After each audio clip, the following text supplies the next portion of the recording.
WhatsApp back again. जी हाँ साहब, कहाँ छोड़ा था हमने? क्वेश्चन नंबर 19 पर। ठीक है, अब क्वेश्चन नंबर 20 से वापस चालू करते हैं। थोड़ा सा रेस्ट ले लिया मैंने, पिछली बार कहा था ना मेरे गले में प्रॉब्लम है। हाँ सर, तो मैंने थोड़ा सा रेस्ट ले लिया। My throat is all the way all right now. और अब हम बेटा आने वाले क्वेश्चंस को यहाँ पर कंप्लीट कर लेंगे। इस पार्ट के अंदर पूरे सारे एमसीक्यूज अपन कंप्लीट कर लेंगे और कोशिश रहेगी साहब मैक्सिमम रिवीजन की। ठीक है, हाँ सर, चलो फटाफट आ जाओ। Mister Manjot is a trader supplying goods from his firm Messrs Singh traders. ठीक है साहब, ट्रेडिंग का काम है, सप्लाइंग का काम है। और सिंह ट्रेडर्स नाम की साहब इन्होंने मैसर्स सिंह ट्रेडर नाम की फर्म बना रखी है। The office of the firm is located in Delhi. Sir जो ऑफिस है वो कहाँ लोकेटेड है? दिल्ली में। Where is the godowns are located in the state of UP, Punjab and JNK साहब, जम्मू एंड कश्मीर। ओहो, इसका मतलब क्या हुआ? इसका मतलब ये हुआ साहब कि हेड ऑफिस कहाँ है? इसका मतलब ये हुआ मालिक कि हेड ऑफिस कहाँ है? हेड ऑफिस है दिल्ली में। ओके, और बेटा अदर प्लेसेस ऑफ बिजनेस आप बोल सकते हो जिसे गोडाउन बोला जाता है। बेटा एक बात बताओ मेरे को, 285 सारे बच्चे बताएंगे। सेक्शन नंबर 2 क्लॉज नंबर 85 सारे बच्चे बताएंगे। सेक्शन नंबर 2 क्लॉज नंबर 85 क्या बताता है? Place of business. क्या बताता है बेटा? Place of business. बड़ा प्लेस ऑफ बिजनेस जो होती है ना, उसके अंदर दोनों चीज़ें आती हैं। आपका जहाँ आप बुक्स कैप्ट करते हो, जहाँ से आप रेगुलरली ट्रेडिंग करते हो, जहाँ आपके गोडाउन से मतलब जहाँ पर आप अपने स्टॉक को स्टोर करते हो, मतलब स्टोरेज भी बेटा आपका प्रिंसिपल प्लेस ऑफ बिजनेस ही बनता है। और कुछ भी ना हो तो बेटा फिर आपका प्लेस ऑफ रेजिडेंस मान लिया जाता है। कोई दिक्कत हो तो बताओ। नहीं सर, 285 रिवाइज कर लिया साहब। ठीक है, तो जहां पर स्टोरेज प्लेस है गोडाउन की जगह बेटा, स्टोरेज प्लेस गोडाउन की जगह भी क्या बनेगी? Principal place of business. और जहां से मैं कैरी ऑन कर रहा हूं रेगुलर बिजनेस, वो भी मेरा मतलब दिल्ली भी बेटा प्लेस ऑफ बिजनेस है, और उत्तर प्रदेश, पंजाब और जम्मू एंड कश्मीर भी मेरा क्या है? बोलो, प्लेस ऑफ बिजनेस है। आगे बोल रहा है बेटा Messrs Singh traders made intra state supplies. सारी सप्लाईज इंट्रा स्टेट है, इंटर स्टेट नहीं है। मतलब बेटा मैंडेटरी रजिस्ट्रेशन के लिए लायबल नहीं है। दिल्ली का दिल्ली में, यूपी का यूपी में, पंजाब का पंजाब में और JNK का JNK में। From different states. ठीक है, intraday supply from different states. अलग अलग स्टेट बेटा है ना, सबके अपने अपने स्टेट है बेटा। जैसे उत्तर प्रदेश अलग है, पंजाब अलग है, JNK अलग है। 1 जुलाई से लेकर 31 मार्च की बात हो रही है। ठीक है, तो 1 जुलाई से 31 मार्च मतलब बेटा ये पूरा साल घूम गया। जुलाई, अगस्त, सितंबर, अक्टूबर, नवंबर, दिसंबर, जनवरी, फरवरी, मार्च, इसलिए देखो +1 लिख रखा है। ठीक है, एज फॉलोज। तो मुझे बता रखा है, कितना बता रखा है बेटा? दिल्ली का टैक्सेबल सप्लाई बता रखा है 21 लाख, पंजाब का बेटा एग्जेम्प्टेड बता रखा है 6 लाख, यूपी का टैक्सेबल एंड एग्जेम्प्टेड बता रखा है 3 लाख ईच, मतलब 3 लाख टैक्सेबल, 3 लाख एग्जेम्प्टेड। और बेटा JNK का मेरे को अलग अलग बता रखा है। देखो 8 लाख तो आपका टैक्सेबल और 3 लाख बेटा रेस्पेक्टिवली आपका एग्जेम्प्टेड। कोई दिक्कत है? नहीं सर, यहाँ तक मैंने नॉर्मल क्वेश्चन रीड करा, अभी तक अपन ने कोई कॉन्सेप्ट की बात नहीं करी, क्योंकि अपन को पता नहीं चला साहब ये पूछना क्या जा रहा है। साहब पूछना क्या जा रहा है? बीइंग अ GST एक्सपर्ट, मतलब GST एक्सपर्ट होते हुए जो कि हम हैं GST एक्सपर्ट। साहब वो कह रहा है आप GST एक्सपर्ट हो? हमने कहा जी बिल्कुल है, पूछो क्या पूछ रहे हैं। फीस लगेगी, लेकिन साहब फीस लगेगी। Mister Manjo seek your advice to correctly ascertain the state in which he is required. ओहो, बहुत शानदार क्वेश्चन पूछ लिया, मज़ा आ गया सर। इस पर मैं आपको पूरा रजिस्ट्रेशन बेटा लगभग रिवाइज करूंगा, क्योंकि कुछ बच्चों की मेरे पास क्वेरी भी आई थी, पता है। और वह क्वेरी भी अगर मैं यहीं डील कर दूंगा तो मुझे मज़ा आ जाएगा। ठीक है, तो जो बच्चों की बेटा क्वेरी थी उनके साथ मैं लिंक शेयर करूंगा। कुछ बच्चों ने मुझे इंस्टाग्राम पर और व्हाट्सएप पर मैसेज करके रजिस्ट्रेशन चैप्टर से रिलेटेड कुछ क्वेरीज पूछी थी, तो उनको ये वीडियो बेटा मैं कट करके इतना पोर्शन जो मैं अब मैं समझाने वाला हूँ, समझ रहे हो, जो मैं समझाने वाला हूँ कट करके मैं भेज दूंगा और अलग से अपलोड भी कर दूंगा यूट्यूब पर। ये पूरा पोर्शन बेटा यहाँ पर अपन क्या रिवाइज करने वाले हैं? बोलो, रजिस्ट्रेशन। क्योंकि मेरे से पूछ रहा है बेटा कौन कौन से स्टेट्स में मेरे को रजिस्ट्रेशन लेना है। क्या पूछ रहा है? मेरे को कौन कौन से स्टेट्स में रजिस्ट्रेशन लेना है। देखो क्या बोल रहा है, correctly ascertain the states in which he is required to take registration. बच्चे की बेटा यहाँ पर सबसे ज्यादा क्वेरी रहती है। बच्चा बोलता है सब 4-5 स्टेट में मेरा बिजनेस है, कहीं पर एग्जाम सप्लाई कर रहा हूँ, कहीं पर टैक्सेबल कर रहा हूँ। बेटा कोई कौन सा स्टेट है other than special category state है, और कोई स्पेशल कैटेगरी स्टेट है? हालांकि इस क्वेश्चन में बेटा कोई भी स्पेशल कैटेगरी स्टेट नहीं है। दिल्ली भी, पंजाबी, यूपी और JNK सारे के सारे क्या है? Normal state. हालांकि मैं इस क्वेश्चन में क्या करूंगा? चेंज करवाऊंगा, मतलब मैं इसे अपने हिसाब से क्वेश्चन को चेंज करूंगा। फिलहाल ये क्वेश्चन सॉल्व करेंगे, फिर मैं अपने हिसाब से इसको एक बार और चेंज करवाऊंगा और एक बार और चेंज करूंगा। बेटा 2 बार मैं कोशिश करूंगा इसको चेंज करवाने की। ठीक है ना, 2 बार मैं इसे कोशिश करूंगा चेंज करवाने की, यानी 3 सिचुएशन में अपने ये क्वेश्चन बेटा सॉल्व करके चलेंगे, ताकि आपका पूरा का पूरा रजिस्ट्रेशन का जो भ्रम है, जो मिथ्या है, जो प्रॉब्लम है, जो क्वेरी है, सारी सॉल्व हो जाएंगी। ठीक है, हाँ सर, ओके। बट बेटा इसके लिए पहले मुझे आपको एक डायग्राम बनवाना पड़ेगा, तो मेरे साथ सारे बच्चे आ जाओ। ओके सर, कॉपी में, और कॉपी में बेटा अपन क्या बनाएंगे, अच्छा सा एक डायग्राम बनाकर चलेंगे, ठीक है। हाँ सर, सुनो बेटा मैं क्या करवा रहा हूँ, मैं करवा रहा हूँ यहाँ पर आपको रजिस्ट्रेशन TION अंडर GST बेटा, ठीक है। तो यहाँ पर अपन क्या डिस्कस कर रहे हैं बेटा, रजिस्ट्रेशन में यहाँ पर आपके साथ डिस्कस कर चल रहा हूँ टेक्निकली। ओके सर, ठीक है, आपकी बात हमको समझ में आ गई। बेटा रजिस्ट्रेशन के लिए पहले सारे बच्चे मुझे बताएंगे सेक्शन कौन सा लगता है। सर यहाँ पर है आपके पास में सेक्शन नंबर 22। बेटा मैं मैंडेटरी रजिस्ट्रेशन की अभी बात नहीं कर रहा, मैं कर रहा हूँ कि जब मैं लिमिट क्रॉस करूँ या मैं टैक्सेबल एग्जेम्प्ट इन सब की झंझट में हूँ, special category not special category इन सब की झंझट में हूँ, तो मुझे रजिस्ट्रेशन कैसे कराना है इसका बेटा एक यूनिवर्सल फॉर्मूला दूंगा, एक ऐसा फॉर्मूला दूंगा जिस फॉर्मूले को कहीं पर भी चिपकाओ और आंसर निकल कर आ जाएगा। क्या बात करो सर, बिल्कुल आपको लॉ पढ़कर झंझट ही नहीं लेनी। हालांकि मैं इस फॉर्मूले को जो मैंने बनाया है इस फॉर्मूले को मैं लॉ से भी कोरिलेट करा दूंगा, मैं लॉ से भी आपको पढ़वा दूंगा उस चीज को, मतलब बेयर लॉ से रीडिंग करवाऊंगा आपकी, तो आपको पूरा कंफर्म एकदम क्रिस्टल क्लियर हो जाएगा कि अच्छा सर ये करवा रहे हैं। पहले फॉर्मूला समझ लो, यूनिवर्सल फॉर्मूला रजिस्ट्रेशन का बेटा। कभी भी रजिस्ट्रेशन पता करना हो कौन से स्टेट में कराना है, कौन से स्टेट में नहीं कराना है, स्पेशल कैटेगरी स्टेट है कि स्पेशल कैटेगरी स्टेट नहीं है, टैक्सेबल सप्लाई है कि टैक्सेबल सप्लाई नहीं है, एग्जाम्प्ट सप्लाई है, मिक्स सप्लाई है, सब क्या करना है। अरे बताओ रजिस्ट्रेशन कब कराना है, कहां कराना है, बताओ तो सही साहब। अब सुनो मेरी बात को, रजिस्ट्रेशन कब कराना है, कहां कराना है, कैसे कराना है, इस फॉर्मूले से बेटा एक बार में आपको समझ में आ जाएगा। सर बहुत बोल लिया आपने फॉर्मूला तो बताओ, तो सुनो मेरी बात को। स्टेप नंबर 1 बेटा, 3 स्टेप के अंदर ये फॉर्मूला आपका कंप्लीट होगा। तो मैं यहाँ पर सबसे पहले क्या लिखा रहा हूँ आपको, स्टेप नंबर 1, ठीक है। हाँ सर, क्या बोला बेटा मैंने बोला कि सबसे पहले बेटा आप कैलकुलेट करो, सबसे पहले आप बेटा कैलकुलेट करो। क्या कैलकुलेट करना है सर, कैलकुलेट दी बेटा एग्रीगेट टर्नओवर। कौन सा टर्नओवर, एग्रीगेट टर्नओवर। अच्छा सर समझ गए, एग्रीगेट टर्नओवर निकालना है। हाँ बेटा पैन वाइज, क्या बोला मैंने, पैन वाइज। सर ये कहाँ दे रखा होता है बेटा, ये आपको मिलेगा कहाँ पर, section number under section number 2 clause 6 के अंदर, ठीक है। हाँ सर कोई दिक्कत की बात यहाँ पर नहीं है, आपकी बात हमको समझ गए। एग्रीगेट टर्नओवर आपको चाहिए ना, हाँ एग्रीगेट टर्नओवर निकालो। और बेटा पैन वाइज मतलब all India basis, pan wise मतलब ऑल इंडिया बेसिस। सर इसका मतलब ये होता है, मैं आपको और बनवा भी देता हूँ, देखो सर इसका मतलब क्या होता है, इसका मतलब होता है साहब ये डायग्राम बना दूँ। हाँ सर एक डायग्राम बना दो आप। ये बेटा देखो ये है, एक सेकेंड, हाँ ये है बेटा मेरी फॉर एग्जांपल एक झोपड़ी छोटी सी। सर झोपड़ी तो दिखी नहीं रही, अरे तो बना लो यार, इसमें क्या हो गया, ये लो, ये मैंने एक छोटी सी क्या बना दी, मेरी झोपड़ी। बेटा ये मेरा क्या है, ये मेरा है प्रिंसिपल प्लेस ऑफ बिजनेस। ये मान लो आप कि मेरा ये अलग अलग जो भी प्रिंसिपल प्लेस ऑफ बिजनेस है, ये मेरा बिजनेस है बेटा, ये मेरा बिजनेस है। और इस पूरे बिजनेस के रेस्पेक्ट में ऑल इंडिया बेसिस बेटा मेरे को क्या निकालना है, एग्रीगेट टर्नओवर, जिसे हम प्यार से बोलते हैं बेटा ATO, एग्रीगेट टर्नओवर। बेटा ATO जो होता है ना, एग्रीगेट टर्नओवर, जो कहाँ दे रखा है 2.6 में दे रखा है। इसके अंदर कितनी चीज़ें आती हैं मेरे मालिक, 3 चीज़ें आती हैं। कितनी चीज़ें आती हैं बोलो, 3 चीज़ें आती हैं। ओके सर 3 चीज़ें कौन कौन सी आती हैं बेटा, एक आती है जिसको आप प्यार से बोलते हो नील रेटेड। और हाँ सर नहीं, एग्जाम नहीं बता रहा, कंफ्यूज हो गया बेटा। टैक्सेबल भी आएगी, एग्जेम्प्ट भी आएगी और 0 रेटेड भी आएगी।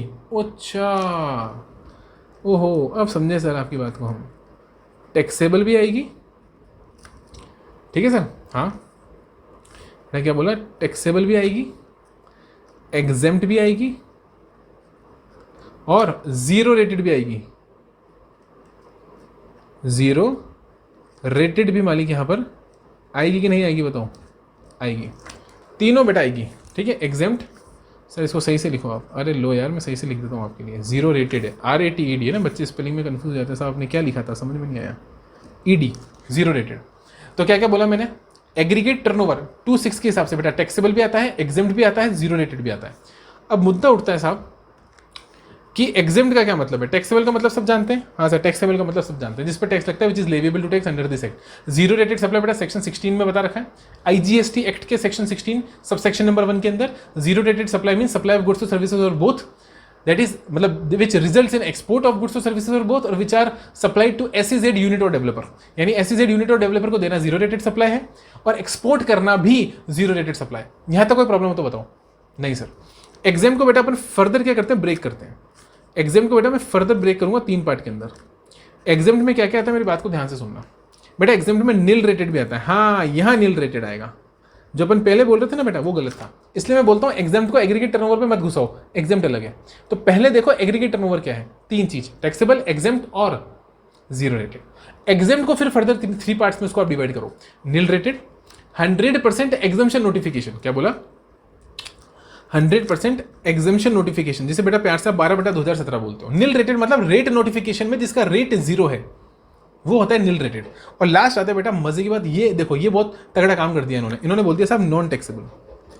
नॉन टैक्सेबल को भी इन्होंने कहाँ डाल दिया बेटा, एग्जेम्प्ट की कैटेगरी में डाल दिया, ताकि एग्रीगेट टर्नओवर ज़्यादा हो जाए, और एग्रीगेट टर्नओवर ज़्यादा हो जाए तो रजिस्ट्रेशन कराना पड़ जाए।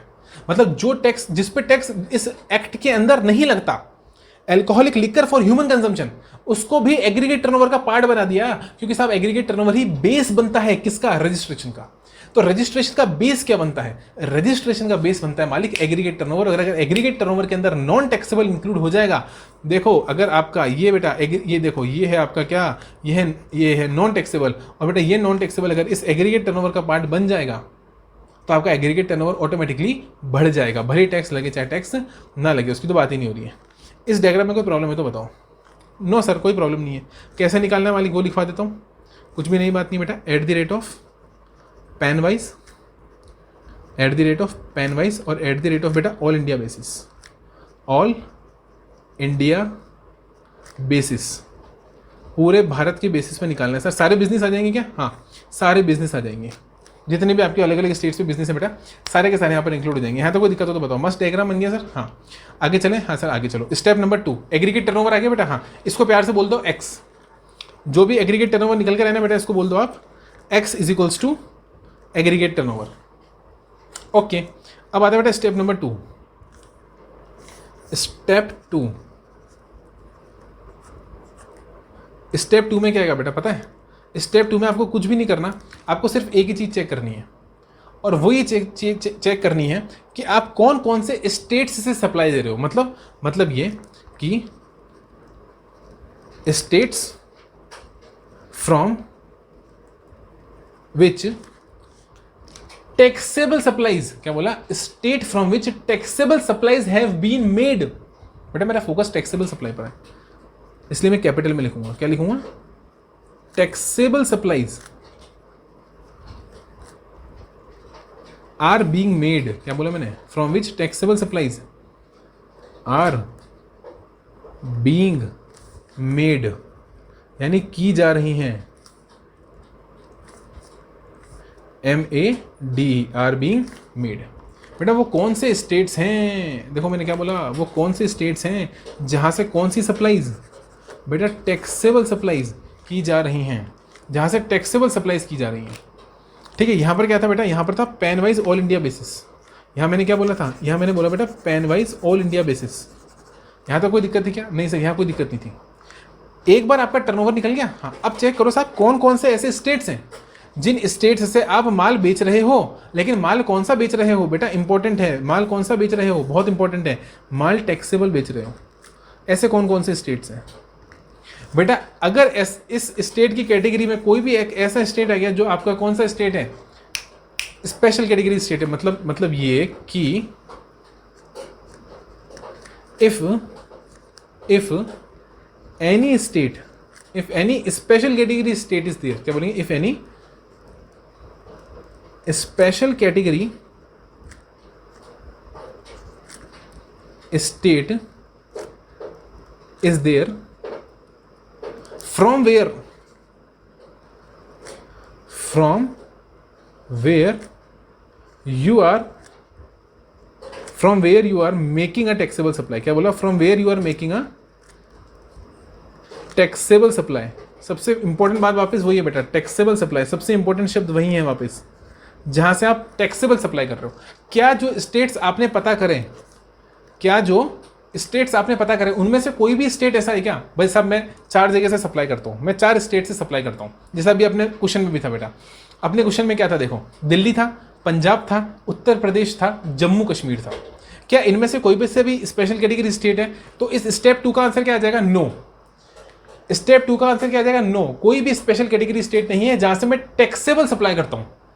हालांकि जब मैं इस क्वेश्चन को चेंज करूंगा, मैंने बोला इस क्वेश्चन को मैं 3 तरीके से करवाऊंगा, ये तो पहला तरीका है। जब मैं चेंज करवाऊंगा ना तो इस स्टेप 2 का आंसर येस भी आएगा, क्योंकि उसमें मैं एक स्पेशल कैटेगरी स्टेट भी ऐड कराऊंगा और वहां से टैक्सेबल सप्लाई भी करवाऊंगा। फिलहाल इसका आंसर क्या है? नो। अच्छा, अगर इसका आंसर आता है येस, ये तो मैंने क्वेश्चन पूछा, ये तो मैंने बेटा क्वेश्चन पूछा, is there is any special category state, मैंने क्या बोला? इफ हटा दो बेटा, इफ की जगह कर दो आप क्या? इज, क्या कर दो? इज देयर एनी, क्या कर दो? Is there any special category state, क्या कोई स्पेशल कैटेगरी मतलब स्पेशल कैटेगरी स्टेट है SCS? अगर जवाब आता है हाँ बेटा, अगर जवाब आता है हाँ तो मेरी बात को ध्यान से सुनना बेटा। अगर जवाब आता है हाँ तो आपकी जो बेटा टर्नओवर लिमिट है ना, क्या बोला मैंने? टर्नओवर लिमिट फॉर रजिस्ट्रेशन, सुनना मेरी बात को बेटा। Turnover,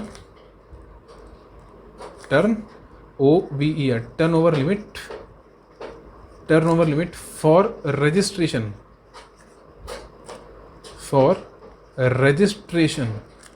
in GST will get reduced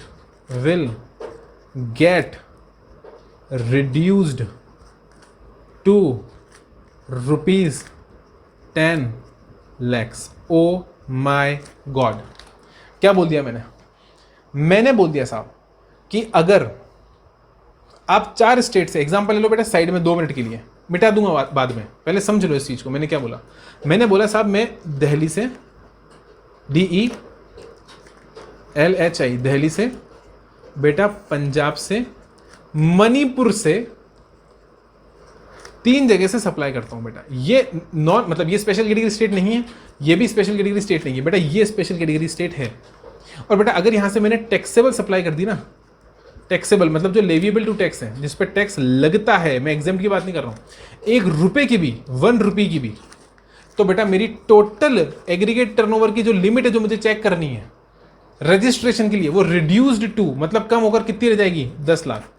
मतलब अगर मेरा टर्नओवर बेटा 10 लाख से ऊपर निकला तो मेरे को रजिस्ट्रेशन लेना पड़ेगा। हालांकि मैं अभी स्टेप से लिखाऊंगा, अभी सिर्फ एग्जांपल देके समझाया मैंने कि मेरी लिमिट कितनी रह जाएगी साहब? 10 लाख। अब 10 लाख के ऊपर निकलेगा नीचे निकलेगा, वो स्टेप नंबर 3 है, उसमें मैं चेक करूंगा। फिलहाल बताओ आपकी टोटल लिमिट जो आपको चेक करनी है रजिस्ट्रेशन के लिए, रिक्वायरमेंट के लिए, वो कितनी रह जाएगी?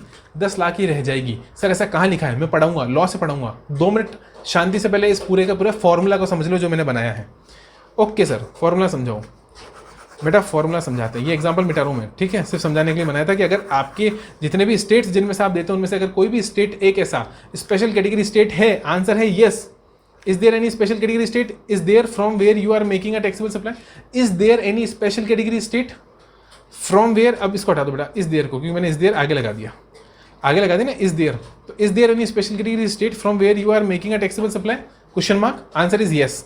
तो if the answer is yes, turnover limit for registration in GST will get reduce to 10 lakhs, क्योंकि आप एक कोई सा भी स्टेट ऐसा बेटा जहां से टैक्सेबल सप्लाई कर रहे हो।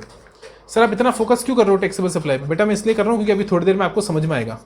मैं टैक्सेबल सप्लाई पे इसलिए इतना फोकस कर रहा हूं, जब मैं लॉ से आपको रीड करूंगा ये आपको समझ में आया? हाँ सर। अब देखो अपने टर्नओवर निकाल लिया स्टेप 1 में, हाँ सर अपना टोटल टर्नओवर निकाल लिया। स्टेप 2 में लिमिट निकाल ली जो अपने ऊपर एप्लीकेबल हो रही है, 20 की 10 लिमिट निकाल ली। हाँ अब स्टेप 3 में कुछ नहीं करना, स्टेप 3 में कुछ नहीं करना साहब। स्टेप 3 में बड़ा ही आसान काम करना है, ठीक है, सीधे में रहना चाहिए। आ जाओ स्टेप 3 में साहब बहुत ही आसान काम करना है, और वो ये है सर आपको स्टेप 3 में कुछ भी नहीं करना है, एक बहुत ही सिंपल सा काम करना है बेटा, और वो करना है आपको, क्या करना है सर? कंपेयर। हाँ इसलिए तो मैं इसको क्या नाम दूंगा बेटा, इस लिमिट जो निकल के आई है ना इसको मैं बोलूँगा इज इक्वल्स टू वाई। ऊपर क्या बोला था? एक्स, यहाँ क्या बोलूँगा बेटा? वाई। और अब स्टेप नंबर 3 के अंदर कुछ भी नहीं करेंगे साहब, सिंपल सी बात लिखेंगे, और वो बात क्या लिखेंगे? ब्लैक पेन यूज़ करा ना? हाँ सर, वो बात लिखेंगे बेटा compare X with Y. That's it. आपको कंपेयर करना है किसको बेटा? एक्स को किसके साथ कंपेयर करना है? बोलो एक्स को बेटा वाई के साथ कंपेयर करना है।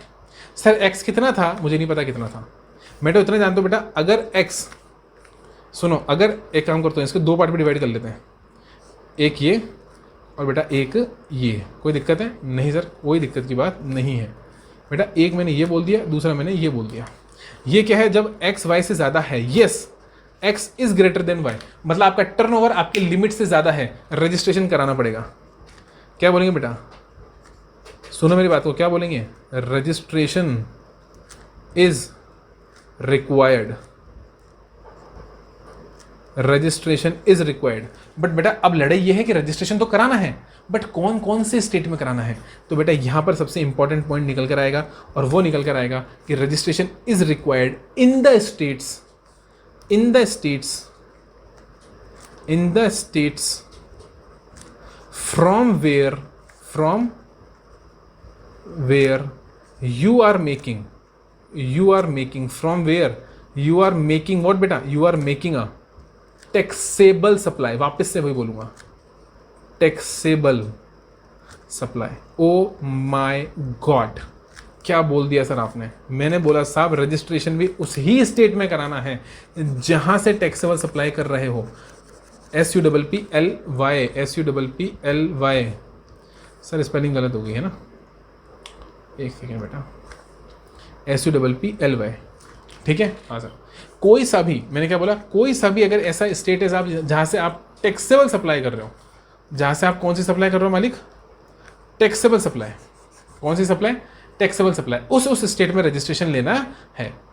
अब अभी अगर समझ में नहीं आ रहा है, सिर्फ कुछ सेकंड्स के लिए रुक जाओ बेटा, 1 मिनट के लिए रुक जाओ, 1 मिनट में आपको समझ में आ जाएगा, जैसे मैं एग्जांपल पे लाऊंगा, ठीक है। अभी मैंने क्या बोला, अभी मैंने बोला सबसे स्टेप नंबर 1 में टर्नओवर निकाल लो बेटा, टर्नओवर निकाल लो। टर्नओवर निकाल लिया, हाँ सर मैंने टर्नओवर निकाल लिया। अब बेटा स्टेप नंबर 2 में अपनी लिमिट निकाल लो, जो लिमिट आपके लिए एप्लीकेबल हो रही है, 10 लाख हो रही है कि 20 लाख हो रही है, लिमिट निकाल लो। मैंने बोला साहब अगर एक भी ऐसा स्टेट है जहां से आप टैक्सेबल सप्लाई कर रहे हो, एक भी ऐसा स्टेट है जहां से आप टैक्सेबल सप्लाई कर रहे हो, और अगर वो स्टेट स्पेशल कैटेगरी स्टेट है, आप कौन से स्टेट से टैक्सेबल सप्लाई कर रहे हो, सर सबसे कर रहा हूं, क्या इनमें से कोई सा भी एक स्पेशल कैटेगरी है, हाँ है, तो लिमिट कितनी रह जाएगी साहब, सारे स्टेट्स के लिए लिमिट 10 लाख की रह जाएगी। मतलब किसी भी स्टेट में रजिस्ट्रेशन कराने के लिए लिमिट चेक करने के लिए 10 लाख ही रह जाएगा। और फिर मैं क्या करूंगा, स्टेप 1 में जो टर्नओवर निकाला था उसको स्टेप नंबर 2 के टर्नओवर से बेटा कंपेयर करूंगा स्टेप नंबर 3 में, x is greater then y, और अगर x ग्रेटर देन y होता है तो रजिस्ट्रेशन कराऊंगा, लेकिन सिर्फ कौन से स्टेट में कराऊंगा बेटा, सिर्फ उस स्टेट में कराऊंगा जहां पर से मैं टैक्सेबल सप्लाई कर रहा हूं। मतलब अभी भी अगर कोई ऐसा स्टेट है बेटा जहां से मैं एग्जेम्प्ट कर रहा हूं, तो वहां तो रजिस्ट्रेशन कराना ही नहीं है साहब, वहां तो रजिस्ट्रेशन कराना ही नहीं है, क्योंकि बेटा स्टेट जहां पर रजिस्ट्रेशन रिक्वायर होता है वो सिर्फ और सिर्फ वो स्टेट होता है जहां से आप टैक्सेबल सप्लाईज कर रहे हो। सर ये सब लॉ में लिखा हुआ है, मैं पढ़ाऊंगा, एक एक शब्द पढ़ाऊंगा, लेकिन अभी फॉर्मूला समझ लो दोस्त, मजा आ जाएगा। और अगर लास्ट स्टेज पर है बेटा, अगर x क्या है, अगर x बेटा लेस देन y है, क्या बोला, s अगर लेस देन y है तो बेटा नो रजिस्ट्रेशन रिक्वायर्ड, फिर तो किसी भी स्टेट में रजिस्ट्रेशन रिक्वायर्ड नहीं है। तो बड़े बड़े अक्षरों में लिखूंगा बेटा no registration required, no registration required, no registration required in any state. फिर तो आप बेटा लिमिट से ही नीचे हो, इन एनी स्टेट, किसी भी स्टेट में कोई रजिस्ट्रेशन बोलो बेटा रिक्वायर्ड नहीं है। कोई दिक्कत नहीं सर, कोई दिक्कत नहीं है, समझ में आया। हाँ सर यहाँ तक तो आया, फॉर्मूला तो समझ में आया, बट आप लॉस का कोरिलेट करके बताओगे और जब आप उसके एग्जाम्पल के साथ बताओगे तो ज़्यादा मज़ा आएगा, ठीक है। एक बार और जूम आउट करूँ बेटा, हाँ सर एक बार और जूम आउट करो, हालांकि आपको दिखने में प्रॉब्लम हो रही होगी नो डाउट, ठीक है। अब देखो यार ये मेरे को छोटा तो करना पड़ेगा, कोई बात नहीं दिख रहा है तो दिख जाएगा, इधर आ जाओ पहले। ये बेटा स्टेप नंबर 1 था, स्टेप नंबर 1, स्टेप नंबर 1 में क्या निकाला, एग्रीगेट टर्नओवर निकाला, ठीक है, pan wise all India basis. दूसरे स्टेट में क्या करा बेटा, इसको क्या बोला x, इसको क्या बोला x। दूसरे स्टेट में अपनी लिमिट चेक करी साहब, कौन सी लिमिट मेरे पर एप्लीकेबल हो रही है, उसको बोला मैंने y, 10 लाख हो रही है कि 20 लाख हो रही है साहब। अगर एक भी स्पेशल कैटेगरी स्टेट है जहां से आपने टैक्सेबल सप्लाई कराए है सर, तो बेटा लिमिट रिड्यूस हो जाएगी 10 लाख पर। स्टेप नंबर 3 पे कुछ भी मत करो बेटा, x को y के साथ कंपेयर कर लो। क्या बोला, x को y के साथ कंपेयर कर लो। ये फॉर्मूला बेटा हर जगह लगेगा, यूनिवर्सल फॉर्मूला है। अगर x को y के साथ कंपेयर करते हो और x ज्यादा आता है तो साहब सिर्फ और सिर्फ वही रजिस्ट्रेशन ले रहा है जहां से टैक्सेबल सप्लाई कर रहा हूँ, यानी जहां से होली एग्जाम्प्ट है वहां रजिस्ट्रेशन नहीं लेना है। और बेटा कम है तो टेंशन ही नहीं, फिर तो कहीं पर भी नहीं लेना है, फिर तो कहीं पर भी नहीं लेना है। अब बेटा मैं इसको जूम आउट कर दूं, हाँ सर ये मैंने जूम आउट कर दिया, यहाँ तक कोई भी दिक्कत नहीं थी सर, और ये स्टेप हमने ले भी लिया। बेटा इसका अगर आपको वो चाहिए ना, क्या बोलते हैं, मेरी बात सुनो, ये पूरी फाइल पीडीएफ के अंदर दे दूंगा मैं आपको, तो ये जूम आउट जूम इन का प्रॉब्लम नहीं रहेगा नोटिंग करने का, ठीक है। पूरी की पूरी फाइल पीडीएफ में मिल जाएगी मेरी वेबसाइट के ऊपर, लिंक डिस्क्रिप्शन में। बेटा हमेशा आप नोट्स वहीं से डाउनलोड करते हो, वहीं से आपको नोट्स डाउनलोड करने हैं, वहीं पर ये चार्ट आपको पूरा मिल जाएगा। ओके अगले पेज पे चले सर, हाँ सर अगले पेज पे चलो, कोई दिक्कत नहीं है। यहाँ तक किसी बच्चे को कोई प्रॉब्लम हो तो बताओ, सर नहीं है। अब सिर्फ और सिर्फ कुछ मत करना दोस्त, आप एक काम करना, जो अपना क्वेश्चन है ना उस पर ये फॉर्मूला लगाना और आंसर निकालना, आंसर आ जाएगा। फिर मैं उस क्वेश्चन में चेंज करूंगा और आगे आपको पढ़ाऊंगा, ठीक है। हाँ सर बताओ मेरे को, मेरा सबसे पहले स्टेप नंबर 1 क्या था, फटाफट बोलो मेरे साथ साथ। स्टेप नंबर 1 क्या था, एग्रीगेट टर्नओवर। बेटा एग्रीगेट टर्नओवर निकाल लो।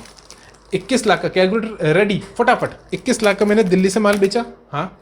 पंजाब से बेटा 6 लाख का बेचा। एग्जाम्प्ट देखना ही नहीं ना, क्योंकि एग्रीगेट टर्नओवर बेटा एग्जाम्प्ट भी आता है, टैक्सेबल भी आता है, जीरो रेटेड भी आता है। तो 21 lakh plus 6 lakh plus 3 lakh each, मतलब दो बार 6 लाख के टोटल, प्लस 8 लाख और plus 3 lakh.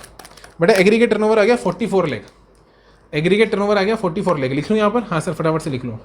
44 lakh aggregate turnover. बेटा step number 1 complete. Step number 2, क्या कोई भी स्टेट स्पेशल कैटेगरी स्टेट है जहाँ से मैं टैक्सेबल सप्लाई कर रहा हूँ? सब टैक्सेबल सप्लाई तो दूर की बात है, यहाँ तो कोई स्टेट स्पेशल कैटेगरी स्टेट है ही नहीं। तो आपको लिमिट कितनी मिल जाएगी साहब? लिमिट मिल जाएगी 20 लाख, 10 लाख नहीं 20 लाख मिल जाएगी, ठीक है, क्योंकि स्पेशल कैटेगरी स्टेट नहीं है। स्टेप नंबर 3 बेटा, X is greater than Y. Yes, X is greater than Y. कहाँ कहाँ रजिस्ट्रेशन लेना है? हर उस स्टेट में रजिस्ट्रेशन लेना है जहां से आप टैक्सेबल सप्लाई कर रहे हो। सर दिल्ली टैक्सेबल कर रहा हूं, हाँ दिल्ली में लेना है। Punjab exempted supplies, Punjab exempted supplies दोस्त, पंजाब एग्जेम्प्टेड सप्लाईज। पंजाब नहीं है टैक्सेबल, पंजाब से ₹1 की भी साहब एग्जाम आपकी टैक्सेबल सप्लाई नहीं हो रही है। ₹1 की भी पंजाब से टैक्सेबल सप्लाई नहीं हो रही है। क्या पंजाब में रजिस्ट्रेशन कराना है? बेटा आंसर है नो। यही तो मैंने समझाया था कि अगर एक्स ग्रेटर देन वाई होता है तो सिर्फ उन स्टेट्स में, देखो आ जाओ मेरे डायग्राम पे, सिर्फ उन स्टेट में ही रजिस्ट्रेशन कराना है जहां से क्या कर रहे हो बेटा, जहां से टैक्सेबल सप्लाई कर रहे हो। In the states from where you are making a taxable supply, सिर्फ वहीं पर ही क्या कराना है? रजिस्ट्रेशन कराना है। तो इसलिए पंजाब में कराना है क्या साहब? नहीं कराना है। सब यूपी में कराना है? अरे कराना है क्योंकि टैक्सेबल है। मैंने क्या बोला, ₹1 का भी टैक्सेबल है तो टैक्सेबल है, फिर भले ही साथ में एग्जाम तो मेरे को मतलब नहीं। जम्मू कश्मीर में कराना है? हाँ कराना है साहब, क्योंकि वहाँ पर भी टैक्सेबल है। यानी बेटा दिल्ली में भी कराना है, यूपी में भी कराना है, JNK में भी कराना है। ये क्वेश्चन तो बेटा आपका सॉल्व हो गया। क्या बोला? दिल्ली, यूपी और JNK। दिल्ली, यूपी और JNK, यानी option B is the correct option. Option B is the correct option. हालांकि मेरा कॉन्सेप्ट खत्म नहीं हुआ दोस्त, मैं इस क्वेश्चन में चेंज करवाऊंगा और सारे बच्चे मेरे साथ इस क्वेश्चन को सॉल्व करेंगे। पहले मैं थोड़ी सी सफाई करूंगा दोस्त। अभी मैंने क्वेश्चन समझा दिया, अब मुझे 2 मिनट सफाई करने दो। हाँ सर आप सफाई कर लो, ठीक है। हाँ ये तो कुछ हुआ नहीं अभी तक, डिलीट। थोड़ी और सफाई करनी पड़ेगी दोस्त, है ना? हाँ सर ठीक है। अरे यार करने दो मेरे को, डिलीट। हाँ और थोड़ी सी और जूम आउट करके कर दूँ? हाँ सर जूम आउट करके कर लो। ये लो, ये मैंने पूरी की पूरी कर दी साहब, डिलीट। चलें? हाँ सर चलो आ जाओ। अब मेरी बात सुनो, इस क्वेश्चन के अंदर बेटा कुछ चेंज करेंगे अपन, और चेंज ये करेंगे कि यहाँ पर आप एक 5th स्टेप और डालोगे और लिखोगे मणिपुर। क्या लिखोगे? मणिपुर। और मणिपुर से ये मैं केस नंबर कौन सा करा रहा हूँ? केस नंबर 1 तो हो गया जो ओरिजिनल क्वेश्चन था, केस नंबर 2 है बेटा, केस नंबर 2। और यहाँ पर मैं मणिपुर डलवा रहा हूँ, और मणिपुर से सिर्फ और सिर्फ कौन सी सप्लाईज है बेटा? एग्जेम्प्टेड सप्लाईज है। सिर्फ कौन सी बेटा? एक काम करो, इसको एग्जेम्प्ट हटाओ बेटा। यहाँ से मैं टैक्सेबल सप्लाई कर रहा हूँ और एग्जेम्प्टेड भी कर रहा हूँ, तो टैक्सेबल भी कर रहा हूँ, टैक्सेबल कर रहा हूँ फॉर एग्जाम्पल बेटा 2 लाख रुपीज़ की, और एग्जेम्प्टेड भी कर रहा हूँ, एग्जेम्प्टेड भी कर रहा हूँ, एग्जेम्प्टेड कर रहा हूँ बेटा 5 लाख रुपीज़ की। कोई दिक्कत नहीं साहब। अब फटाफट से मुझे बताओ, क्वेश्चन चेंज फटाफट से सॉल्व कर दो इस क्वेश्चन को। स्टेप नंबर 1 वापस से बेटा, एग्रीगेट टर्नओवर निकालो फटाफट से। पिछली बार 44 लाख आ रहा था, हाँ सर 2 लाख और जोड़ दो और 5 लाख और जोड़ दो। कितना हो गया बेटा? 51 लाख, 51 लाख का आपका इस बार एग्रीगेट टर्नओवर गया। स्टेप नंबर 2, क्या आप टैक्सेबल सप्लाई कर रहे हो? हाँ कर रहा हूँ। क्या टैक्सेबल सप्लाई किसी भी स्पेशल कैटेगरी स्टेट से कर रहे हो? हाँ कर रहा हूँ, क्योंकि बेटा Manipur, Mizoram, Nagaland, Tripura, Manipur special category state है। क्या वहां से टैक्सेबल सप्लाई हो रही है? हो रही है। लिमिट रिड्यूस्ड टू, पिछली बार 20 लाख थी, लिमिट रिड्यूस्ड टू सारे स्टेट्स के लिए 10 लाख। अब आपकी लिमिट रह चुकी है 10 लाख। स्टेप नंबर 3 बेटा, compare x is equals to Y. X को y के साथ कंपेयर करना है। क्या ज़्यादा है? हाँ ज़्यादा है। हर उस स्टेट में रजिस्ट्रेशन लो, हर उस स्टेट में रजिस्ट्रेशन लो जहाँ से टैक्सेबल सप्लाई कर रहे हो, जहाँ से टैक्सेबल सप्लाई कर रहे हो। सब दिल्ली लेना है, पंजाब नहीं लेना, यूपी लेना है, जम्मू कश्मीर लेना है, मणिपुर बोलो, अरे बोलो मणिपुर लेना है कि नहीं लेना है? लेना है। मणिपुर में भी लेना है, क्योंकि मणिपुर से भी साहब टैक्सेबल सप्लाई तो हो रही है, मणिपुर से भी साहब टैक्सेबल सप्लाई तो हो रही है, और क्योंकि मणिपुर से भी टैक्सेबल सप्लाई हो रही है तो डेफिनेटली मणिपुर में भी लेना है। ये आंसर चेंज हो गया साहब। क्या दिक्कत होगी इसके अंदर बताओ मेरे को? कोई दिक्कत नहीं इसके अंदर साहब। अरे दिल्ली में लेना है, हाँ लेना है, यूपी में लेना है, जम्मू कश्मीर में लेना है, मणिपुर में लेना है, पंजाब में अभी भी नहीं लेना। क्यों सर? 10 लाख से ऊपर? अरे बेटा मैंने क्या बोला, 10 लाख से ऊपर है रजिस्ट्रेशन तो लेना है, बट सिर्फ उन स्टेट में लेना है जहां से टैक्सेबल सप्लाई। पंजाब से बेटा ₹1 की भी टैक्सेबल नहीं है, होली एग्जाम सप्लाई है, इसलिए पंजाब से नहीं लेना। ओके बेटा मैं फिर से रब कर रहा हूँ, आप नोट कर रहे हो, आई होप आप नोट कर रहे हो। नोट नहीं कर रहे हो पोज कर लो बेटा, पोज करके नोट कर लो, ठीक है। मैं थोड़ा धीरे धीरे बोलता हूँ, पोज कर लो। ये नोट कर लिया, पोज कर लो, चलो अब नोट कर लिया, हाँ सर अब नोट कर लिया। अब मैं इसको वापस से रिमूव करूंगा बेटा, और अपन करेंगे कौन सा, केस नंबर 3। इसी क्वेश्चन को एक केस में और कन्वर्ट करेंगे और फिर करेंगे, ठीक है। हाँ सर आ जाओ, वापस आ जाओ। इस बार वापस एक और चीज़ ऐड करो बेटा, वापस से मणिपुर, मिजोरम, नागालैंड। इस बार ऐड करो बेटा नागालैंड, और नागालैंड में दिखाओ बेटा एग्जेम्प्टेड सप्लाई। क्या दिखाओ, एग्जेम्प्टेड सप्लाई। कितने की है साहब, 10 लाख की। 10 लाख की बेटा इस बार एग्जेम्प्टेड सप्लाई कहाँ से, नागालैंड से, ठीक है सर। हाँ ठीक है, आ जाओ बेटा फटाफट से। 44 लाख तो था ही, हाँ 44 लाख में और क्या जोड़ देंगे, 10 लाख, तो 54 लाख। तो बेटा step number 1, step number 1 aggregate turnover ATO कितना निकल के आ रहा है, ATO निकल के आ रहा है साहब 54 लाख। 54 लाख, कोई दिक्कत, कोई शक, कोई सवाल नहीं सर। स्टेप नंबर 2, क्या आप किसी भी स्पेशल कैटेगरी से सप्लाई कर रहे हो, हाँ सर कर रहा हूँ, स्पेशल कैटेगरी से नागालैंड से सप्लाई कर रहा हूँ। क्या टैक्सेबल सप्लाई कर रहा हूँ, नहीं, ओ माय गॉड, इस बार मैं स्पेशल कैटेगरी स्टेट में हूं, लेकिन क्या टैक्सेबल सप्लाई है क्या, नहीं सर। सर कैसे, ये देखो बेटा स्पेशल कैटेगरी स्टेट में हूं, हाँ हूं। क्या टैक्सेबल सप्लाई है क्या, नहीं, होली एग्जेम्प्ट है, होली एग्जेम्प्ट है, होली एग्जेम्प्ट है। तो बेटा लिमिट कितनी रहेगी, 20 लाख ही रहेगी, लिमिट कम नहीं होगी, क्योंकि आप बेटा स्पेशल कैटेगरी स्टेट में हो तो सही, लेकिन आप वहां से क्या नहीं कर रहे हो, ये देखो आप वहां से बेटा टैक्सेबल सप्लाई नहीं कर रहे हो। मैंने क्या बोला था, ये देखो बेटा मार्क करके दिया था कि अगर आप इस there is any special category state from where you are making a taxable supply, from where you are making a taxable supply. नहीं, इसका आंसर नो आ रहा है अपने तीसरे वाले केस के अंदर, कि सब है तो सही लेकिन आंसर नो है। येस होता तो 10 लाख हो जाती लिमिट, लेकिन आंसर नो है, तो लिमिट कितनी ही रहेगी बेटा, लिमिट यहाँ पर आपकी पूरी की पूरी कितनी रहेगी साहब, 20 लाख ही रहेगी। कंपेयर करो सर, क्या ज़्यादा है क्या, X is greater then Y, answer is yes बेटा। सिर्फ और सिर्फ उन्हीं स्टेट्स में रजिस्ट्रेशन कराना है जहां से टैक्सेबल सप्लाई कर रहे हो। आंसर है बेटा दिल्ली, पंजाब में नहीं कराना, उत्तर प्रदेश कराना है, जम्मू कश्मीर कराना है, नागालैंड नहीं कराना। पिछली बार मणिपुर में कराना था, नागालैंड में नहीं कराना है। नागालैंड स्पेशल कैटेगरी स्टेट है, Manipur, Mizoram, Nagaland, Tripura 4 special category state है। पिछले इलेक्शन में भी अपन ने पढ़ा था बेटा, नागालैंड में नहीं करवाना। आई होप बेटा मजा आया होगा कि नहीं आया होगा। देखो यूनिवर्सल फॉर्मूला है, 3 स्टेप में आंसर निकल कर आ रहा है, 3 स्टेप्स आंसर डन, कोई दिक्कत नहीं है। ये था बेटा फॉर्मूला जो मैंने आपको समझा दिया, ठीक है। अब इस फॉर्मूले को मैं कोरिलेट करवा रहा हूं किससे, लॉ से। सर लॉ में ऐसा कहाँ लिखा है, स्टेप नंबर 2 की जो आप बात करते हो ये लॉ में कहाँ लिखी है, ये ना बेटा आपके सामने बेयर लॉ रजिस्ट्रेशन। क्या बात है, चैप्टर भी रजिस्ट्रेशन का ही खुला है। चलो अच्छा, ये टेक्निक डिस्कस करी थी ना बेटा, ये देखो ये पुरानी टेक्निक डिस्कस हो रखी है यहाँ पर, इसका भी शायद मैंने वीडियो डाला है आप लोगों के लिए। Procedure for registration, procedure for registration की बात नहीं बेटा, 2 मिनट के लिए ये भी करूँगा, प्रोसीजर भी समझाऊंगा। पहले सेक्शन नंबर मेरे को 22 समझाने दो, आपको 22 समझाने दो मेरे भाई, 22 समझाने दो। ये रहा बेटा पर्सन लायबल फॉर रजिस्ट्रेशन, क्या लिखा है, persons liable for registration. Sub section 1 पढ़ो बेटा, इसका क्या बोल रहा है, देखो मैं सब सेक्शन 1 को पहले, ये देखो ये सब सेक्शन 1 है, बोल रहा है, थोड़ा इधर मूव करना पड़ेगा मुझे। एवरी सप्लायर शेल बेटा कराना ही पड़ेगा registration other than special category state. अगर आप स्पेशल कैटेगरी स्टेट में नहीं हो तो, ये देखो other than special category state वाला केस है बेटा, जहां पर आप स्पेशल कैटेगरी स्टेट में नहीं हो आपको रजिस्ट्रेशन कराना पड़ेगा उस स्टेट के अंदर। अगर आप other than special category state में हो, फ्रॉम वेयर जहां से आप टैक्सेबल सप्लाई कर रहे हो। ओ सर अदर देन है, हाँ अदर देन है, टैक्सेबल सप्लाई कर रहा हूं। अगर मेरा टर्नओवर एग्रीगेट टर्नओवर बेटा फाइनेंशियल ईयर में 20 लाख को क्रॉस करता है तो, यानी बेटा मैंने बोला ना अगर स्पेशल कैटेगरी स्टेट नहीं है तो लिमिट कितनी रहेगी, 20 लाख। लेकिन किस स्टेट के लिए साहब, रजिस्ट्रेशन तो लेना है, शेल कौन से स्टेट में लेना है, जहां से कर रहे हो, कौन सी सप्लाई, टैक्सेबल सप्लाई। साहब हमारे क्वेश्चन में पंजाब में, बोलो सारे बच्चे, पंजाबी था ना, एक सेकेंड, हाँ सर पंजाबी था, मेरे हिसाब से पंजाबी था, हाँ साहब पंजाबी था। Question number 1 case number 1, 3 case बने थे, केस नंबर 1 लिमिट कितनी थी साहब, 20 लाख। क्यों, क्योंकि टैक्सेबल सप्लाई कर रहा था और other than special category state था, यानी कोई भी स्पेशल कैटेगरी स्टेट नहीं थी जहां से मैं टैक्सेबल कर रहा था। पंजाब में रजिस्ट्रेशन बेटा केस नंबर 1 में भी नहीं कराना था, क्योंकि यहां से एग्जेम्प्टेड सप्लाई कर रहा हूं। और जबकि लॉ में क्या लिखा हुआ है, पढ़ो, लॉ कह रहा है कि रजिस्ट्रेशन कराना है जहां से फ्रॉम वेयर, जहां से कर रहे हो, लेकिन क्या कर रहे हो, टैक्सेबल सप्लाई कर रहे हो।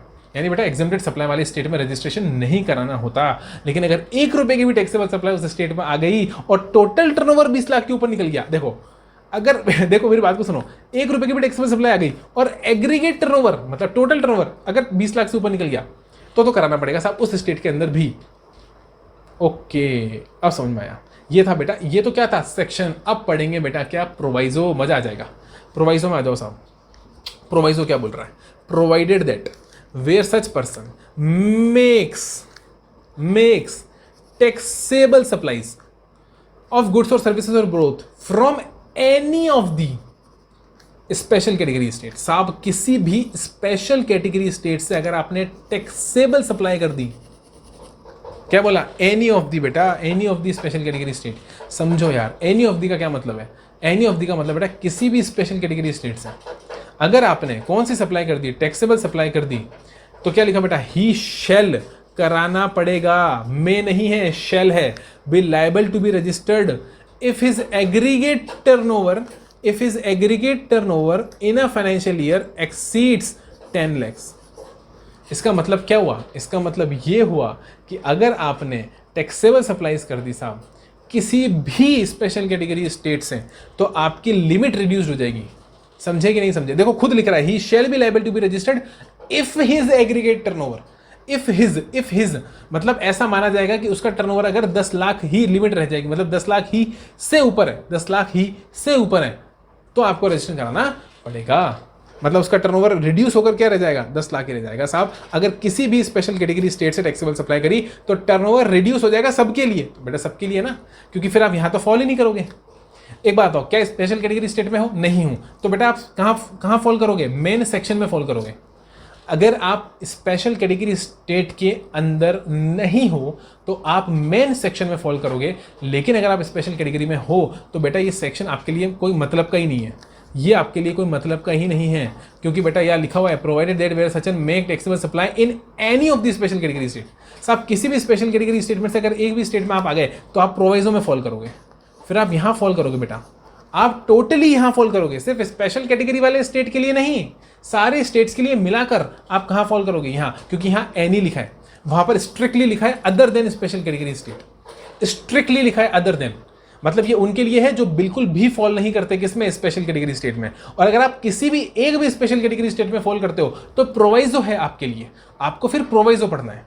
और प्रोवाइजो बेटा आपकी लिमिट रिड्यूस कर देता है। और आपकी बोले तो पैन वाइज, आपकी बोलने का मतलब स्टेट वाइज नहीं, पैन वाइज आपकी लिमिट रिड्यूस हो जाएगी। आपके पूरे पैन पर लिमिट ही कितनी लगेगी बेटा, 10 लाख।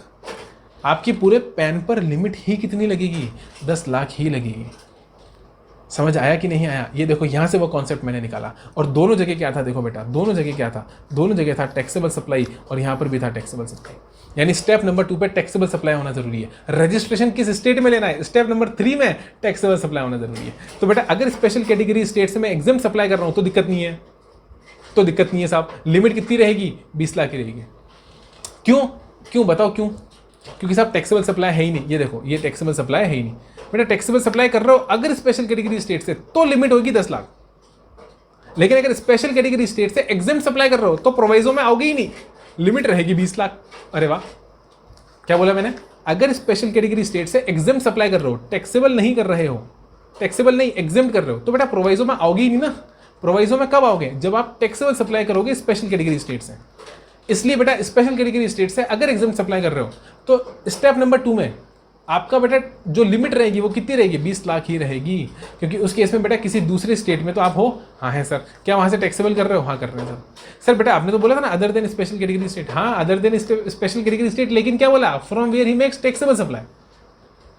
मतलब स्पेशल कैटेगरी स्टेट के अलावा कहीं से टैक्सेबल सप्लाई कर रहे हो। क्या स्पेशल कैटेगरी स्टेट से टैक्सेबल सप्लाई कर रहे हो, हाँ सर स्पेशल कैटेगरी स्टेट से टैक्सेबल सप्लाई कर रहे हैं, फिर तो बेटा कहाँ आ जाओ, प्रोवाइजो में आ जाओ। आई होप बेटा इससे ज़्यादा मैं नहीं बोल सकता।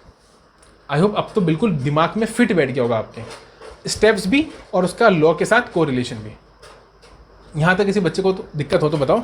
मैंने आपको बेटा कितने दे दिए, ये सर ये क्या आया हुआ है नया, बेटा ये तो प्रोवाइजो है, अमेंडमेंट बढ़ा रखा है, वो 10 लाख रुपीज़ वाली बात है और 20 लाख रुपीज़ वाली बात है, तो इसमें कोई दिक्कत नहीं, उसको बढ़ाया भी जा सकता है एग्रीगेट टर्नओवर को, अकॉर्डिंगली यहाँ पर वो बात बोल रखी है। ये मैं ऑलरेडी आपको अमेंडमेंट्स में पढ़ा चुका हूँ, that is not important for right now discussion. बोलो हाँ कि ना?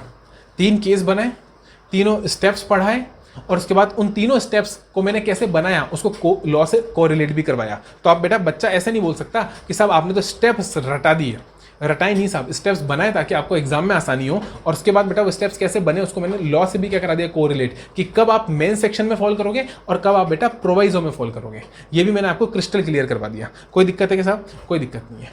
अब बेटा क्योंकि मेरे क्वेश्चन का पार्ट नहीं है और रजिस्ट्रेशन इतना डिस्कस हो गया, रजिस्ट्रेशन बेटा अपने काफी डिस्कस कर लिया, तो बेटा रजिस्ट्रेशन का मैं एक मुद्दा यहाँ पर और डिस्कस करना चाहूंगा ताकि पूरा रजिस्ट्रेशन एक अच्छी तरह से रिवाइज ही हो जाए साहब, पूरा रजिस्ट्रेशन रिवाइज हो जाए। एक अमेंडमेंट और छोटा सा आया था, कुछ बच्चों की बेटा वहाँ पर भी क्वेरी थी, तो मैंने कहा साहब उनको भी बिल्कुल डिस्कस करेंगे और उनको भी बिल्कुल संतुष्टि देंगे, उनको भी सब कुछ समझा देंगे। बेटा सुनना मेरी बात को, रजिस्ट्रेशन कौन से स्टेट में लेना होता है ये तो ठीक है, बट कितनी बार एक ही स्टेट में क्या 4 बार रजिस्ट्रेशन ले सकते हैं 4 बिजनेस के लिए अलग अलग?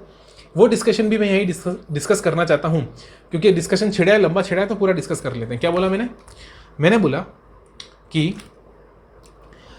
एक स्टेट में मतलब रजिस्ट्रेशन कैसे लेना होता है साहब, रजिस्ट्रेशन कैसे लेना होता है? रजिस्ट्रेशन बिजनेस वाइज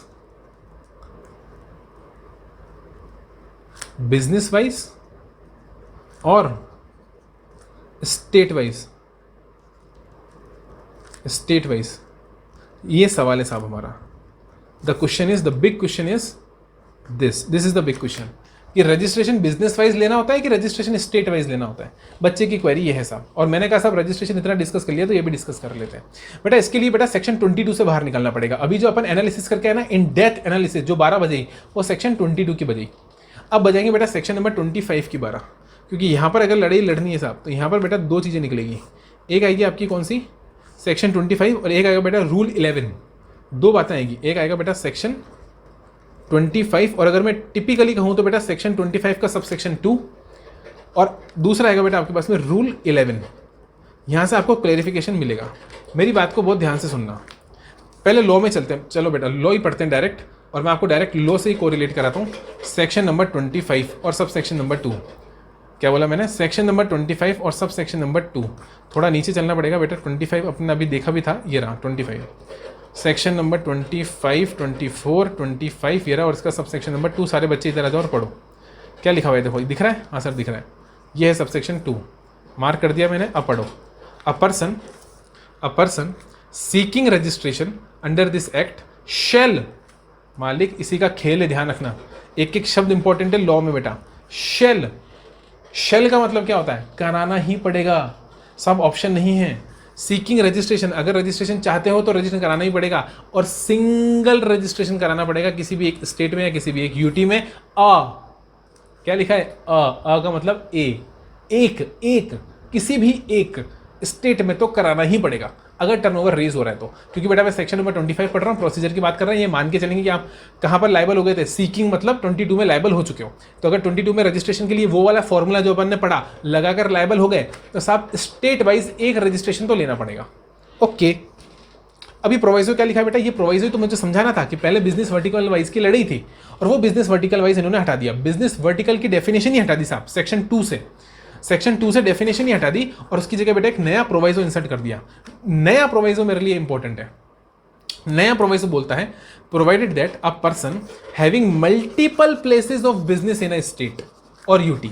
मतलब बेटा अगर एक ही स्टेट में, जैसे फॉर एग्जांपल राजस्थान है बेटा, और राजस्थान में मेरी अलग सिटीज के अंदर, जयपुर में, जोधपुर में, बीकानेर में, ब्यावर में, अजमेर में, पाली में, अलग अलग स्टेट्स में अगर मेरी अलग अलग शॉप्स हैं, अलग अलग बिजनेसेस हैं, तो क्या मैं उन अलग अलग बिजनेसेस के रेस्पेक्ट में जो एक ही स्टेट में है मालिक, क्या मैं अलग अलग रजिस्ट्रेशन ले सकता हूं? बोला ले सकते हो। अरे ले सकते हो मालिक, लेना कंपलसरी नहीं है। क्या बोला मैंने? लेना कंपलसरी नहीं बेटा, यही तो मजा है लॉ को पढ़ने का। ऊपर आओ, देखो क्या लिखा था, शेल। ऊपर जो लड़ाई थी वो शेल की लड़ाई है, नीचे जो लड़ाई है वो मे की लड़ाई है। साहब चाहो तो ले सकते हो। बच्चा यहाँ कंफ्यूज हो जाता है साहब, वो सोचता है लेना पड़ेगा। अगर मेरे 4 बिजनेस हैं तो चारों बिजनेस के लिए मेरे को रजिस्ट्रेशन लेना पड़ेगा। क्यों लेना पड़ेगा साहब? जरूरी नहीं है। एक स्टेट में एक जीएसटीन एक स्टेट में बेटा एक जीएसटीन से काम चल जाएगा। सारे बिजनेसेस के रेस्पेक्ट में आप उस जीएसटीन से टैक्स इनवॉइस बना सकते हो और टैक्स कलेक्ट कर सकते हो। अगर आप राजस्थान में रजिस्टर्ड हो, किसी भी स्टेट का एग्जांपल ले लो, अगर रजिस्टर्ड हो तो उस जीएसटी से आप अपने सारे बिजनेसेस के लिए टैक्स इनवॉइस बना सकते हो। तो सर फिर ऐसा क्यों बोला कि अगर मल्टीपल प्लेस हो तो be granted separate registration for each place of business subject to condition restriction as may be prescribed. वो रूल 11 में प्रिस्क्राइब कर दिया आपके लिए। कहाँ प्रिस्क्राइब कर दी? रूल 11 में। मेरे को उससे दिक्कत नहीं, मेरे को बोला चाहो तो ले सकते हो। क्या ले सकते हो साहब? सेपरेट रजिस्ट्रेशन हर एक बिजनेस के लिए। अब सोच ये आती है बच्चे की, साहब ऐसा क्यों? ऐसा इसलिए बेटा, मेरी बात सुनो, मेरा अगर हर एक दुकान, फॉर एग्जांपल मेरे पास बेटा, मैं स्वीट डीलर हूँ। क्या हूँ? स्वीट, मिठाइयों की दुकान। क्या बोला? मिठाइयों की दुकान। बेटा मेरा बीकानेर में अलग मिठाई की दुकान है, जोधपुर में अलग मिठाई की दुकान है बेटा, ब्यावर जो हमारी सिटी है वहाँ पर अलग है, अजमेर में अलग है, जयपुर में अलग है। मैंने अलग अलग सिटीज़ के नाम लिए। जो राजस्थान स्टेट की सिटी है पाली में अलग है। और बेटा पता है, मेरी हर एक दुकान अपने आप में एक सेपरेट बिजनेस है। मतलब बेटा फॉर एग्जांपल पाली में मेरी शॉप है। पाली क्या है? डिस्ट्रिक्ट है बेटा। कहाँ पर? राजस्थान में। अब पाली में अगर मेरी शॉप है तो बेटा मैं पाली वाली शॉप अपना खुद का रॉ मटेरियल खरीदती है, अपनी खुद की मिठाइयाँ बनाती है और अपन खुद ही बेचती है। उनका अकाउंटेंट भी अलग है, उनकी ऑडिट भी अलग होती है, उनका सब कुछ अलग है साहब। केवल मेरे नाम से है, उसका रेवेन्यू मुझे आता है यहाँ पर बैठे बैठे ब्यावर में। लेकिन बेटा उसका सब कुछ कंप्लाइंस वहाँ के लोग देखते हैं। वहाँ मैंने बंदे रख रखे हैं, वही सीए रखते हैं, वही सारा वहाँ पर ऑडिट कराते हैं। 20 लाख से क्या 50 लाख का माल बिकता है साहब। बहुत फेमस मिठाई की दुकान है हमारी पाली के अंदर। और ऐसे बेटा अलग अलग स्टेट में यही होता है। हर स्टेट में अलग अलग बंदे हैं, अलग अलग बंदे मैनेज करते हैं, उनकी परचेज अलग होती है, सब कुछ अलग होता है। अब मैं चाहता हूँ साहब सबका अगर सब कुछ अलग अलग है, सबकी अकाउंटिंग अलग है, सबका सब कुछ अलग है, तो साहब सबका जीएसटी भी अलग होना चाहिए ना। मैं चाहता हूँ कंप्लाइंस वाइज भी सब कुछ सेपरेट हो साहब। सबकी आईटीसी अलग, सबकी आउटपुट लायबिलिटी अलग, सबका कैश लेजर अलग, सबका हिसाब अलग। मैं क्यों एक जीएसटी पे सबको एक साथ फंसाऊं बेटा? क्यों फालतू में मिक्स करूं बेटा सारी चीज़ों को? बताओ, है कि नहीं है? उसी तरीके से बेटा अगर मेरे दो बिजनेस हैं जो बिल्कुल अलग अलग हैं एक ही स्टेट में, तो मैं क्या उन दोनों की टैक्स इनवॉइस एक ही जीएसटी से बना सकता हूँ? दोनों की, जैसे फॉर एग्जांपल मैं कह रहा हूँ सप्लाई और गुड्स। देखो मेरी बात सुनो, सर्विस और गुड्स की बात करता हूँ। मैं एक एग्जांपल लेता हूँ साहब और मैं कहता हूँ कि सेक्शन 25 के अंदर एक है बेटा मेरी कंप्यूटर शॉप यानी पीसी मतलब पर्सनल कंप्यूटर बेचता हूँ, और दूसरा बेटा मेरा कोचिंग इंस्टीट्यूट। दूसरा क्या है मेरा? Coaching institute. अब मेरी बात सुनो, कौन सा स्टेट है सर? स्टेट ले लो बेटा महाराष्ट्र। ठीक है, मैंने राजस्थान बहुत ले लिया, आप बोर हो गए होंगे, आप महाराष्ट्र ले लो, कोई दिक्कत नहीं। महाराष्ट्र स्टेट में बेटा दो दुकानें मेरी, एक कोचिंग इंस्टीट्यूट की दुकान है, एक मेरी पर्सनल कंप्यूटर की दुकान है। यहाँ पर मैं कंप्यूटर बेचता हूँ। कोई दिक्कत है सर? नहीं दिक्कत है। अब मेरी बात को ध्यान से सुनो बेटा, अगर पर्सनल कंप्यूटर की दुकान है और दोनों का मिलाकर प्यार से मैंने बोला साहब मेरा अगर एग्रीगेट टर्नओवर ATO एक्सीड कर गया बेटा 20 लैक्स को, क्योंकि महाराष्ट्र है तो 20 लैक्स यहाँ पर एप्लीकेबल आपके लिए होगा।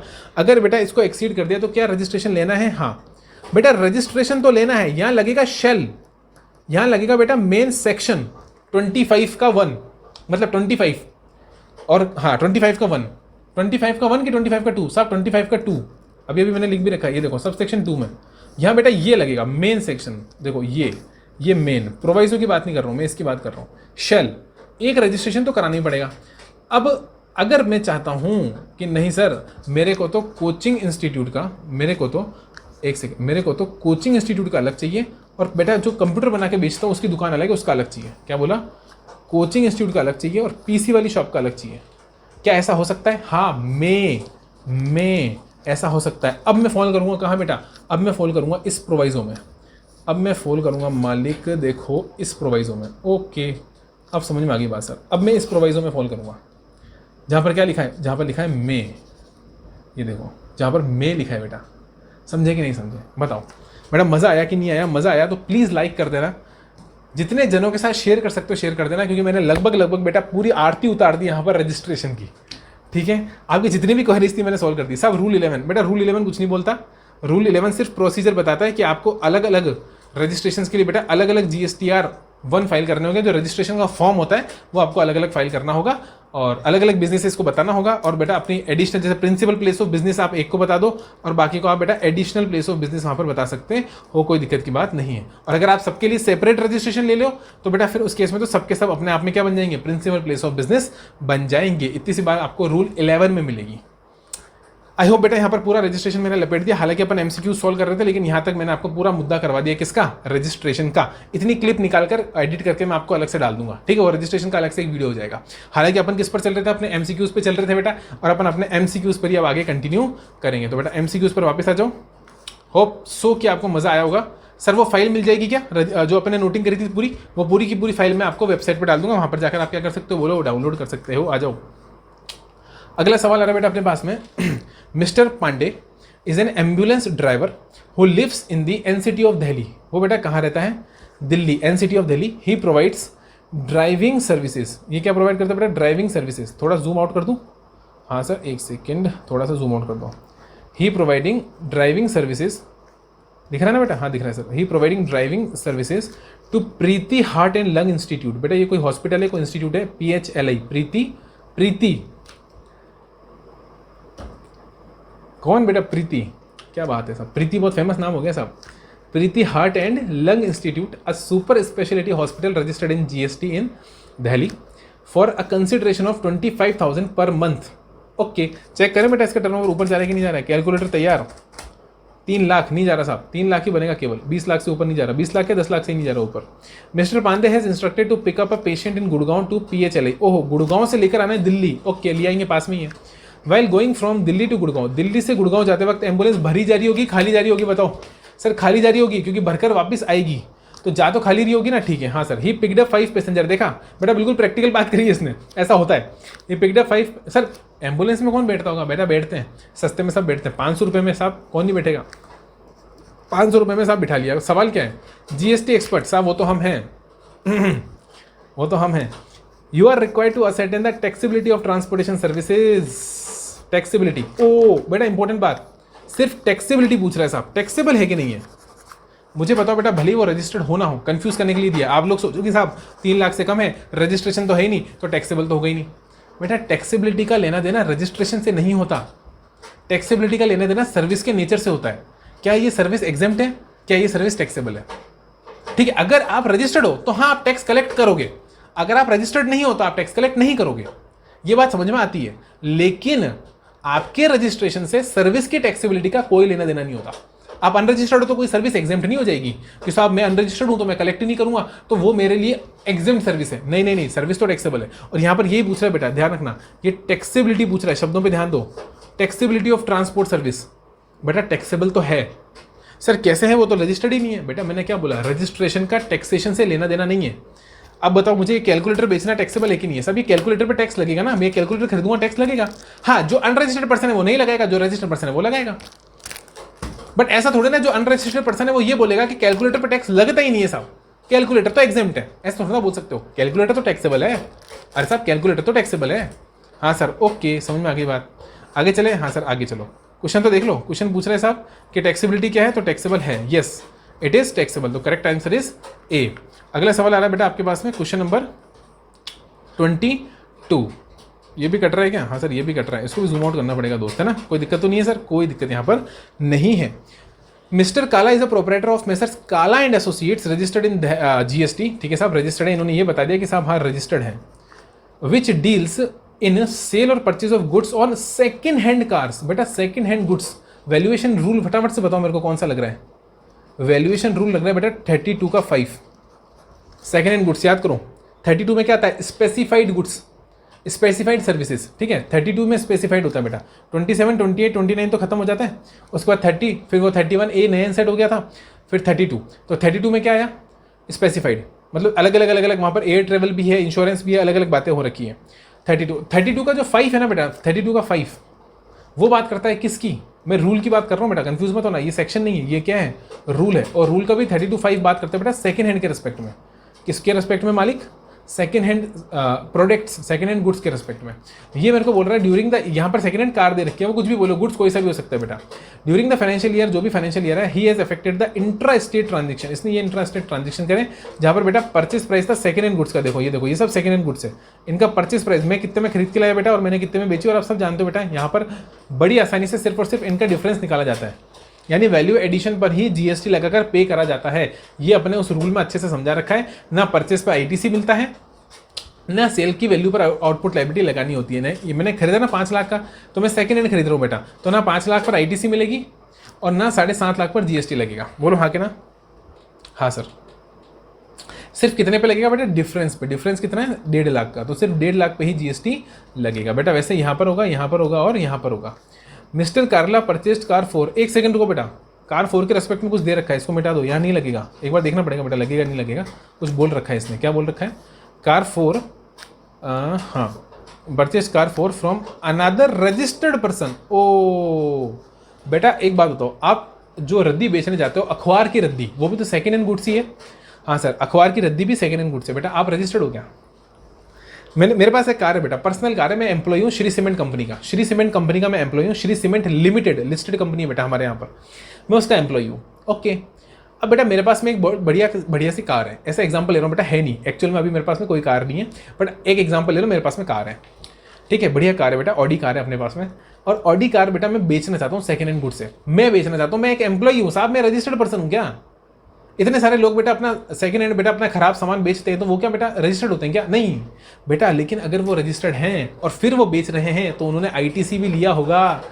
याद करो, सेक्शन नंबर 16 शेड्यूल 1, जिस पर आपने आईटीसी लिया है, अगर उसको बेचोगे तो वो आउटपुट सप्लाई बन जाएगा। यानी अगर आपने अनदर रजिस्टर्ड पर्सन से बेटा, अगर इस मेसर्स काला एंड एसोसिएट्स ने, क्या बोला मैंने, मेसर्स काला एंड एसोसिएट्स ने अगर अनदर रजिस्टर्ड पर्सन से कोई चीज़ खरीदी है, अगर काला एंड एसोसिएट ने अनदर रजिस्टर्ड पर्सन से कोई चीज़ खरीदी है, तो साहब क्या रजिस्टर्ड पर्सन से खरीदी है तो क्या जीएसटी लग कर आया होगा? हाँ, तो हु चार्ज जीएसटी, नॉर्मल बात थी साहब, अभी यही तो समझाया, जीएसटी लग कर आया होगा।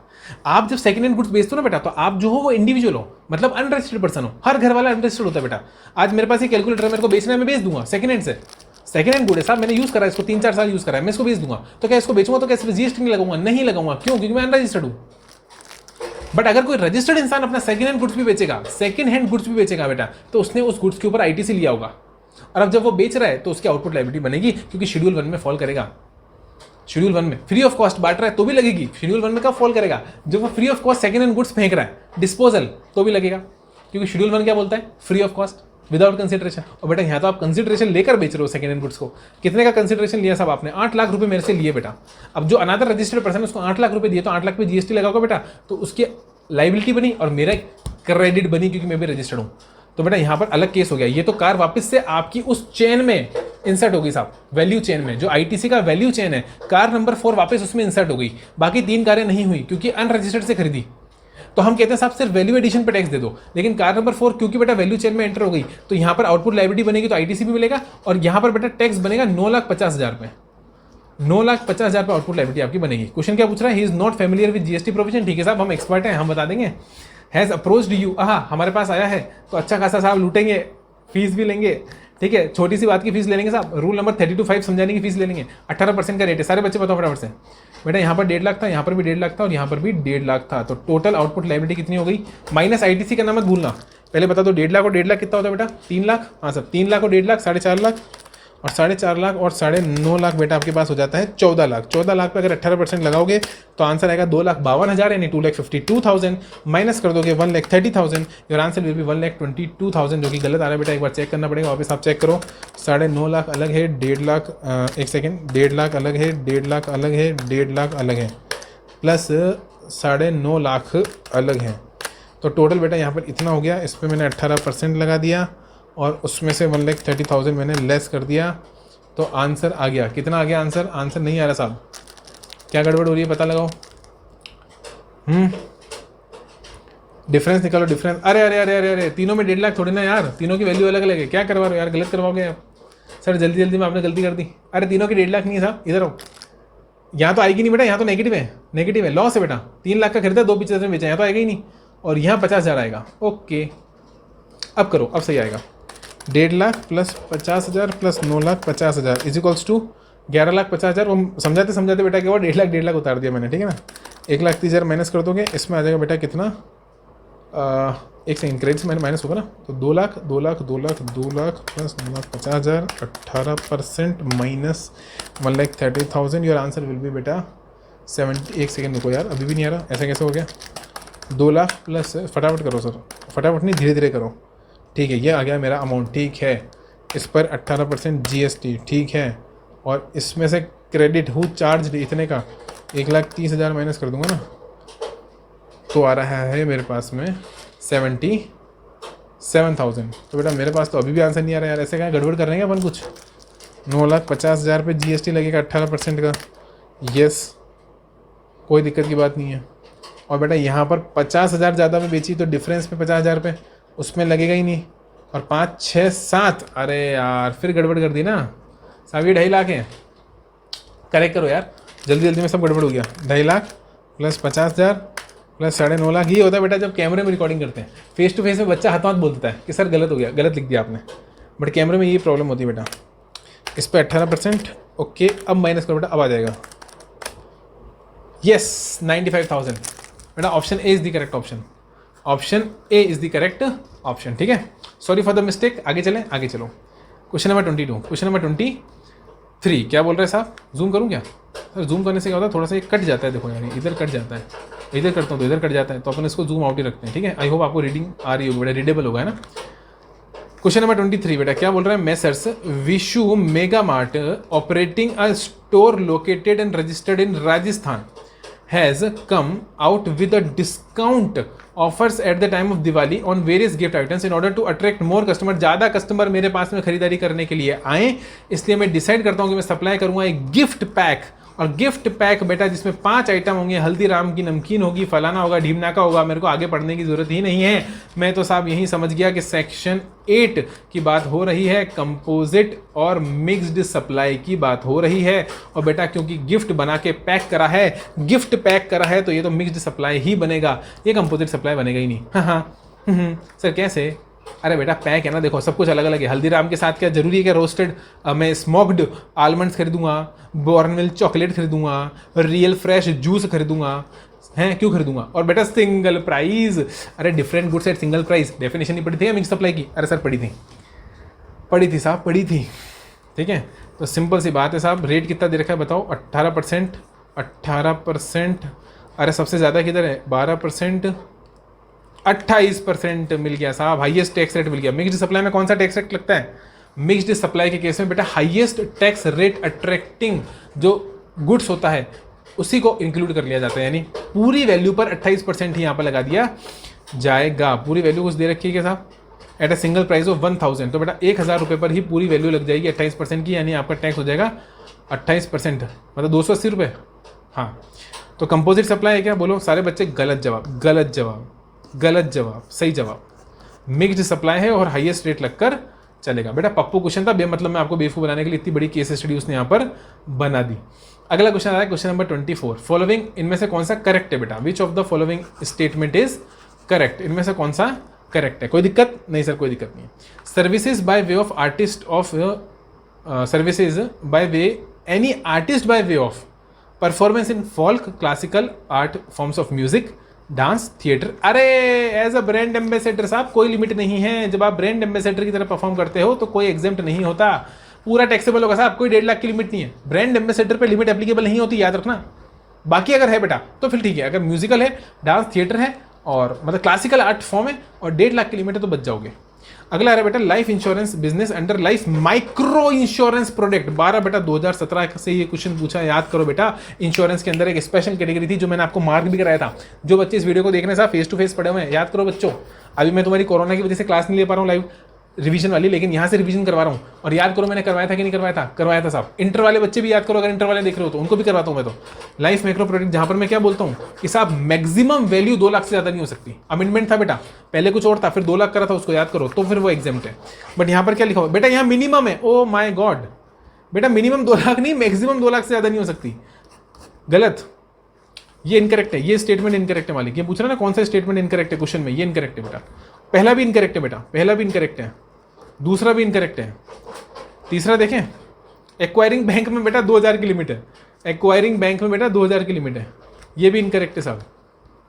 चौथा देखें सिंगल कैरेज गुड्स ट्रांसपोर्ट बेटा, single carriage single consignee, single carriage 1500, single carriage 1500, single consignee 750 बेटा, ये भी गलत है सर। सारे के सारे इनकरेक्ट हैं क्या? क्या बात कर रहे हो यार? सिंगल, हाँ ये तो इनकरेक्ट है, ये भी इनकरेक्ट है साहब। ब्रांड एम्बेसडर एग्जेम्प्ट होता है क्या? If consideration charge is not more than 1.5 lakh is exempt बेटा, ये भी इनकरेक्ट है। और यहाँ तो बेटा ये भी इनकरेक्ट है। क्या बात कर रहे हो? चारों इनकरेक्ट है। विच of the following is correct बेटा? पहला करेक्ट है, पहला, दूसरा, तीसरा, चौथा बेटा सारे इनकरेक्ट हैं। नन ऑफ दीज होगा क्या इसका बेटा? इसका तो नन ऑफ दीज ही लग रहा है मेरे को, क्योंकि इसने मेरे से पूछा है क्वेश्चन में कौन सा करेक्ट है।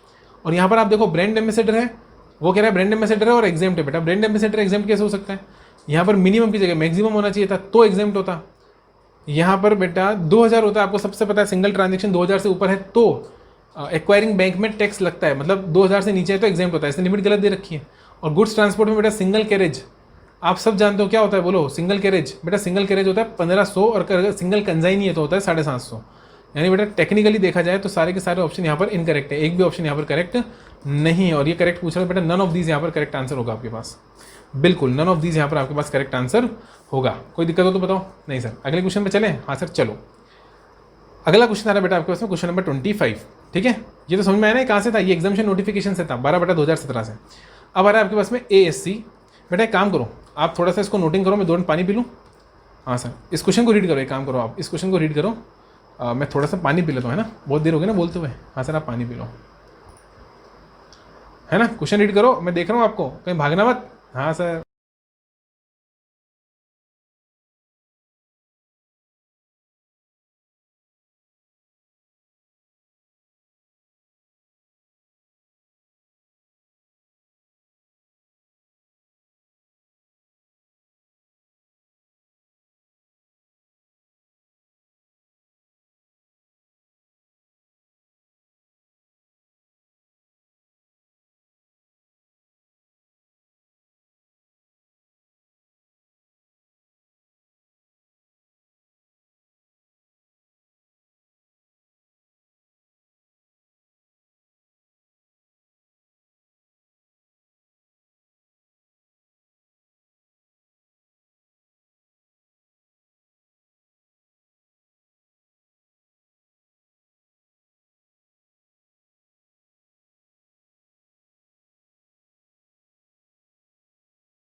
हाँ जी बेटा, पानी पी लिया, आ गया, मैं वापस आ गया।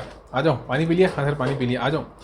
ASC a registered person supplied goods amounting to बेटा 1,18,000। देखो एक कोई ये फर्म है बेटा, एक रजिस्टर्ड पर्सन है जिसका नाम है AS और C। बेटा 1,18,000, क्या बोला मैंने, 1,18,000 का इन्होंने क्या करा है बेटा, गुड्स सप्लाई करा है।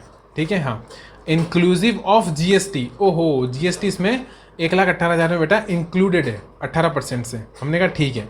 किसको इशू करा बेटा, BSC, मतलब कि एक ट्रांजेक्शन हुआ है किसके बीच में बेटा, ASC और BSC के बीच में एक ट्रांजेक्शन हुआ है, जिसके अंदर कितने का माल, 1,18,000 का माल टोटल मिला के GST मिलाकर सप्लाई किया गया है 30/9 को बेटा, 30/9 को। और सामने वाले भी रजिस्टर्ड पर्सन है, मजे की बात, सामने वाले भी रजिस्टर्ड है, ये भी रजिस्टर्ड है, B2B ट्रांजेक्शन है। ठीक है sir. BSC further sold such goods to CSC। बेटा देखो मेरी बात सुनो, ASC ने किसको बेचा, BSC को बेचा, BSC ने किसको बेचा बेटा, CSC को बेचा, एक कंज्यूमर को बेटा, who came up to his shop on 30/10 for a cash price of 2,36,000 inclusive of GST। बेटा इसके अंदर भी 2,36,000 में भी GST इंक्लूडेड है। ठीक है बेटा, कोई दिक्कत नहीं, इसने इसको बेचा, इसने इसको बेचा, मैंने कहा ठीक है, ठीक है, okay. ASC issued a credit note of 11,800, मतलब बेटा इसने क्रेडिट नोट इशू करा किसको, BSC को। ठीक है, for rate difference to BSC, दिखती बात है, जो जिससे खरीदेगा वो उसी को करेगा ना credit note. BSC then entered the credit note in its books of accounts, in its books of accounts for the same amount in the name of CSC। okay, BSC then entered a credit note। मतलब बेटा मेरी बात सुनो, किसने किसको credit note दे दिया, बोलो, ASC ने BSC को क्रेडिट नोट दे दिया। बोलो इधर आओ, बहुत सिंपल है, ASC ने BSC को क्रेडिट नोट दे दिया, हाँ दे दिया। तो बेटा मेरी बात सुनो, क्रेडिट नोट का कॉन्सेप्ट कहाँ आता है पहले ये बताओ। सब सेक्शन नंबर आता है आपके पास में यहाँ पर 34, सब सेक्शन नंबर आता है 1। क्या बोला मैंने, सेक्शन नंबर 34 आता है, सब सेक्शन नंबर 1 आता है, जहाँ क्रेडिट नोट की बात होती है। ओके बेटा, क्रेडिट नोट की बात होती है वो तो ठीक है, कोई दिक्कत की बात नहीं है। बट मेरी बात को सुनो, अगर इसने क्रेडिट नोट दिया बेटा, इसको क्रेडिट नोट करना है रिकॉर्ड अपनी बुक्स में जरूरी। ये क्रेडिट नोट रिकॉर्ड करेगा, रेलिवेंट इनवॉइसेस के साथ लिंक होना चाहिए, और आपको क्या करना होता है, अपना ITC क्या करना होता है, छोड़ना होता है बेटा, तब आपको वो डिस्काउंट बनता है और आपको उस क्रेडिट नोट का बेनिफिट मिलता है। मतलब यहाँ आप ITC छोड़ोगे और इसकी बेटा आउटपुट लायबिलिटी कम हो जाएगी। ASC की आउटपुट लायबिलिटी कम कब होगी, जब ये अपना ITC छोड़ेगा। कितने का बेटा, कितने पर, 11,800 पर, 11,800 पर बेटा, 11,800 में 1,800 का GST है, देखो निकाल के भी दे रखा है। यानी कि जब बीएससी अपने 1800 के आईटीसी को छोड़ेगा, क्योंकि बेटा इसने टैक्स पे करा होगा 1800 का, तो ये 1800 की क्या करेगा, अपनी क्रेडिट छोड़ेगा, रिवर्स करेगा क्रेडिट को, तो इसकी आउटपुट लायबिलिटी ऑटोमेटिक कम हो जाएगी। पक्का पक्का। आगे क्या बोल रहा है पढ़ते हैं बेटा। बीएससी देन एंटर्ड, मतलब उसके बाद में बीएससी ने अपनी क्रेडिट मतलब अपनी बुक्स में क्रेडिट नोट एंटर करा सेम अमाउंट का in the name of CSC. ओ मतलब इसका मतलब ये हुआ साहब कि इस बार बेटा बीएससी ने सीएससी को क्रेडिट नोट दिया। बीएससी ने सीएससी को क्रेडिट नोट दिया नहीं, अपनी बुक्स में क्रेडिट नोट कार्ड तो दिया without intimating CSC and reduce it's output liability accordingly. अरे ये तो चीटिंग होगी ना, ये तो चीटिंग होगी साहब। क्या बोला इसने बोला साहब कि उसको तो बताया नहीं, सीएससी को तो इसने बताया ही नहीं कि इसने क्रेडिट नोट काटा है। मतलब बीएससी ने सीएससी को क्रेडिट नोट नहीं भेजा और खुद की आउटपुट लायबिलिटी कम कर ली। साहब हो सकता है क्या ऐसा? बताओ। अभी समझाया था, क्या समझाया था कि साहब अगर बीएससी अपनी आउटपुट लायबिलिटी कम करेगा, सॉरी अपनी आईटीसी छोड़ेगा, रिवर्स करेगा, तो इसकी आउटपुट लायबिलिटी कम होगी। मतलब बेटा सीएससी अगर अपनी आईटीसी छोड़ेगा तो बीएससी की आउटपुट लायबिलिटी कम होगी। यहां पर बीएससी ने डायरेक्ट अपनी आउटपुट लायबिलिटी कम कर ली। डायरेक्ट बीएससी ने अपनी आउटपुट लायबिलिटी कम कर ली बिना सीएससी को बताए। सीएससी को क्रेडिट नोट के बारे में बताया ही नहीं। अब सोचो जब सीएससी को क्रेडिट नोट के बारे में पता ही नहीं है साहब, तो सीएससी कहां से अपनी क्रेडिट रिवर्स करेगा? बताओ। सीएससी अपनी क्रेडिट रिवर्स करेगा ही नहीं, और सीएससी अगर अपनी क्रेडिट रिवर्स करेगा ही नहीं मालिक, तो बीएससी की आउटपुट लायबिलिटी कम होगी ही नहीं। तो बीएससी मर्जी से थोड़ी ना अपनी आउटपुट टैक्स लायबिलिटी कम कर सकता है। क्वेश्चन क्या पूछ रहा है बेटा? As per the provisions of GST law which of the above mentioned suppliers are allow their output liability को रिड्यूस मतलब कि इनमें से कौन सा सप्लायर अपनी आउटपुट लायबिलिटी को कम कर सकता है बेटा? एएससी कम कर सकता है, क्योंकि सप्लायर दो ही है बेटा, एएससी और बीएससी। बीएससी ने सीएससी को बेचा है, एएससी ने बीएससी को बेचा है, तो सिर्फ एएससी ही कर सकता है, क्योंकि इसने बेटा इंटीमेट कर दिया क्रेडिट नोट और बीएससी ने अपनी बुक्स में भी एंटर कर लिया। तो अकॉर्डिंगली इसकी आउटपुट लायबिलिटी कम यहाँ पर हो जाएगी। तो करेक्ट ऑप्शन कौन सा हो गया बेटा? A option is the correct option. कोई दिक्कत हो तो बचाओ बच्चों। नहीं सर कोई दिक्कत की बात नहीं है। अगला सवाल आ रहा है बेटा आपके पास में क्वेश्चन नंबर 26। थक गए बेटा? 1 घंटा हो गया, कोई बात नहीं, थोड़े से क्वेश्चन बच्चे बेटा, कोशिश करेंगे। मेरे हिसाब से 34 क्वेश्चन है इसके अंदर, फिर भी एक बार देख लेना, ऊपर नीचे हो तो बेटा अपन कर लेंगे, आप टेंशन मत लो, ठीक है। मैंने देख लिया था बच्चा लेक्चर चालू होने से पहले कितने क्वेश्चन से टोटल, तो मैंने अंदाजा लगा लिया था साहब 1.5 घंटा ज़्यादा से ज़्यादा आपको लगेगा, यानी अभी 15-20 मिनट और लगेंगे, अपना कंप्लीट हो जाएगा। 20 मिनट और ज़्यादा से ज़्यादा। Mister Alauddin a stationery retailer, बेटा रिटेलर अंकल हैं, स्टेशनरी का माल बेचते हैं। Located and registered in GST in Allahabad, received order for supply of goods 2 lakh on 12 November to another local registered dealer in Jalaluddin. आहा क्या बात है साहब, अलालुद्दीन क्या बोला? इलाहाबाद में रजिस्टर्ड है साहब, नाम क्या? अलालुद्दीन साहब, जलालुद्दीन साहब को, क्या बात है साहब, क्या नाम दिया है? अलालुद्दीन जलालुद्दीन साहब को 2 लाख का बेटा ऑर्डर आया है देने का, और वो अनदर लोकल रजिस्टर्ड बेटा, मतलब इलाहाबाद में ही रजिस्टर्ड हैं दोनों जने। इंट्रा स्टेट सप्लाई यहाँ पर बन रही है। Goods were properly supplied with N invoice of 2 lakh, बेटा 2 लाख की इनवॉइस के साथ बराबर वहाँ पर गुड्स भेज दिया गया। Alaluddin incur the following expenses before the goods were delivered, बेटा following expenses section number 15 sub section number 2 ओटिस आईडी, क्या बोला? ओटिस आईडी। Supplier's obligation, tax other than GST, incidental expenses, supplier's obligation, interest, कौन सा वाला? अदर देन एंट्री नंबर 27, यानी कि जो डिपॉजिट और एडवांसेस पे होता है, डी बोले तो डिस्काउंट लेस होता है कि नहीं होता है बेटा, वो सबसेक्शन 3 में जाता है, ये सबसेक्शन 3 में जाता है, 3 का ए और 3 का बी। ओके, तो यहाँ पर क्या बेटा? Packing charges, incidental charges, freight cartage, ये सब ऐड होगा क्या? हाँ, ये सब आपके 2 लाख में ऐड होगा वैल्यू कैलकुलेट करते वक्त, पैकिंग भी, फ्रेट भी, हैंडलिंग चार्जेस भी। उसके बाद बोल रहा है कि mister Jalaluddin made full payment on delivery of goods for which allowed a cash discount. बेटा कैश डिस्काउंट कभी भी लेस नहीं होता, कैश डिस्काउंट कभी भी लेस नहीं होता। डिस्काउंट सेक्शन 15(3) के हिसाब से होना चाहिए, और 15(3) के हिसाब से जो डिस्काउंट होता है वो आपको पता है एग्रीमेंट होना चाहिए, या ट्रेड डिस्काउंट। ट्रेड डिस्काउंट बोले तो बेटा जो इनवॉइस में डिस्काउंट है, जो इनवॉइस में ही लेस करके दिखा दिया वो ठीक है, बट आपने इनवॉइस दी और उसने तुरंत पेमेंट दी थी और आपने 2000 कम ले लिया, वो यहां पर हम वैल्यू में से कम नहीं करेंगे। मतलब ये बेटा इनवॉइस बनी होगी तो पूरी वैल्यू पे जीएसटी लगाओगे ना? हाँ सर पूरी वैल्यू पे लगाओगा, तो 2000 कम ले रहे हो आपकी इच्छा है, 2000 आप कम ले रहे हो आपकी इच्छा है साहब, टोटल वैल्यू पर ही जीएसटी लगेगा। यानी 2000 लेस करेंगे क्या बच्चे? 2000 लेस नहीं करेंगे। तो रेट ऑफ गुड से बेटा 18% आईजीएसटी से मेरे को मतलब ही नहीं है, क्योंकि बेटा इंट्रा स्टेट ट्रांजेक्शन था, लोकल रजिस्टर्ड पर्सन को बेचा था, तो ये दोनों लगेंगे, ठीक है। अब ये बोल रहा है अलालुद्दीन पेड 18,000, मतलब इसके पास बेटा आईटीसी कितना पड़ा है? इनपुट टैक्स क्रेडिट इतना पड़ा है। टैक्स कंसल्टेंट हो साहब, एडवाइस कर दो उसकी टैक्स लायबिलिटी को लेकर, 2 मिनट में कर देंगे साहब। मेरा कैलकुलेटर तो तैयार है, आपको भी तैयार होना चाहिए बच्चों, फटाफट से हाथ में कैलकुलेटर ले लो, कैलकुलेटर जिंदाबाद।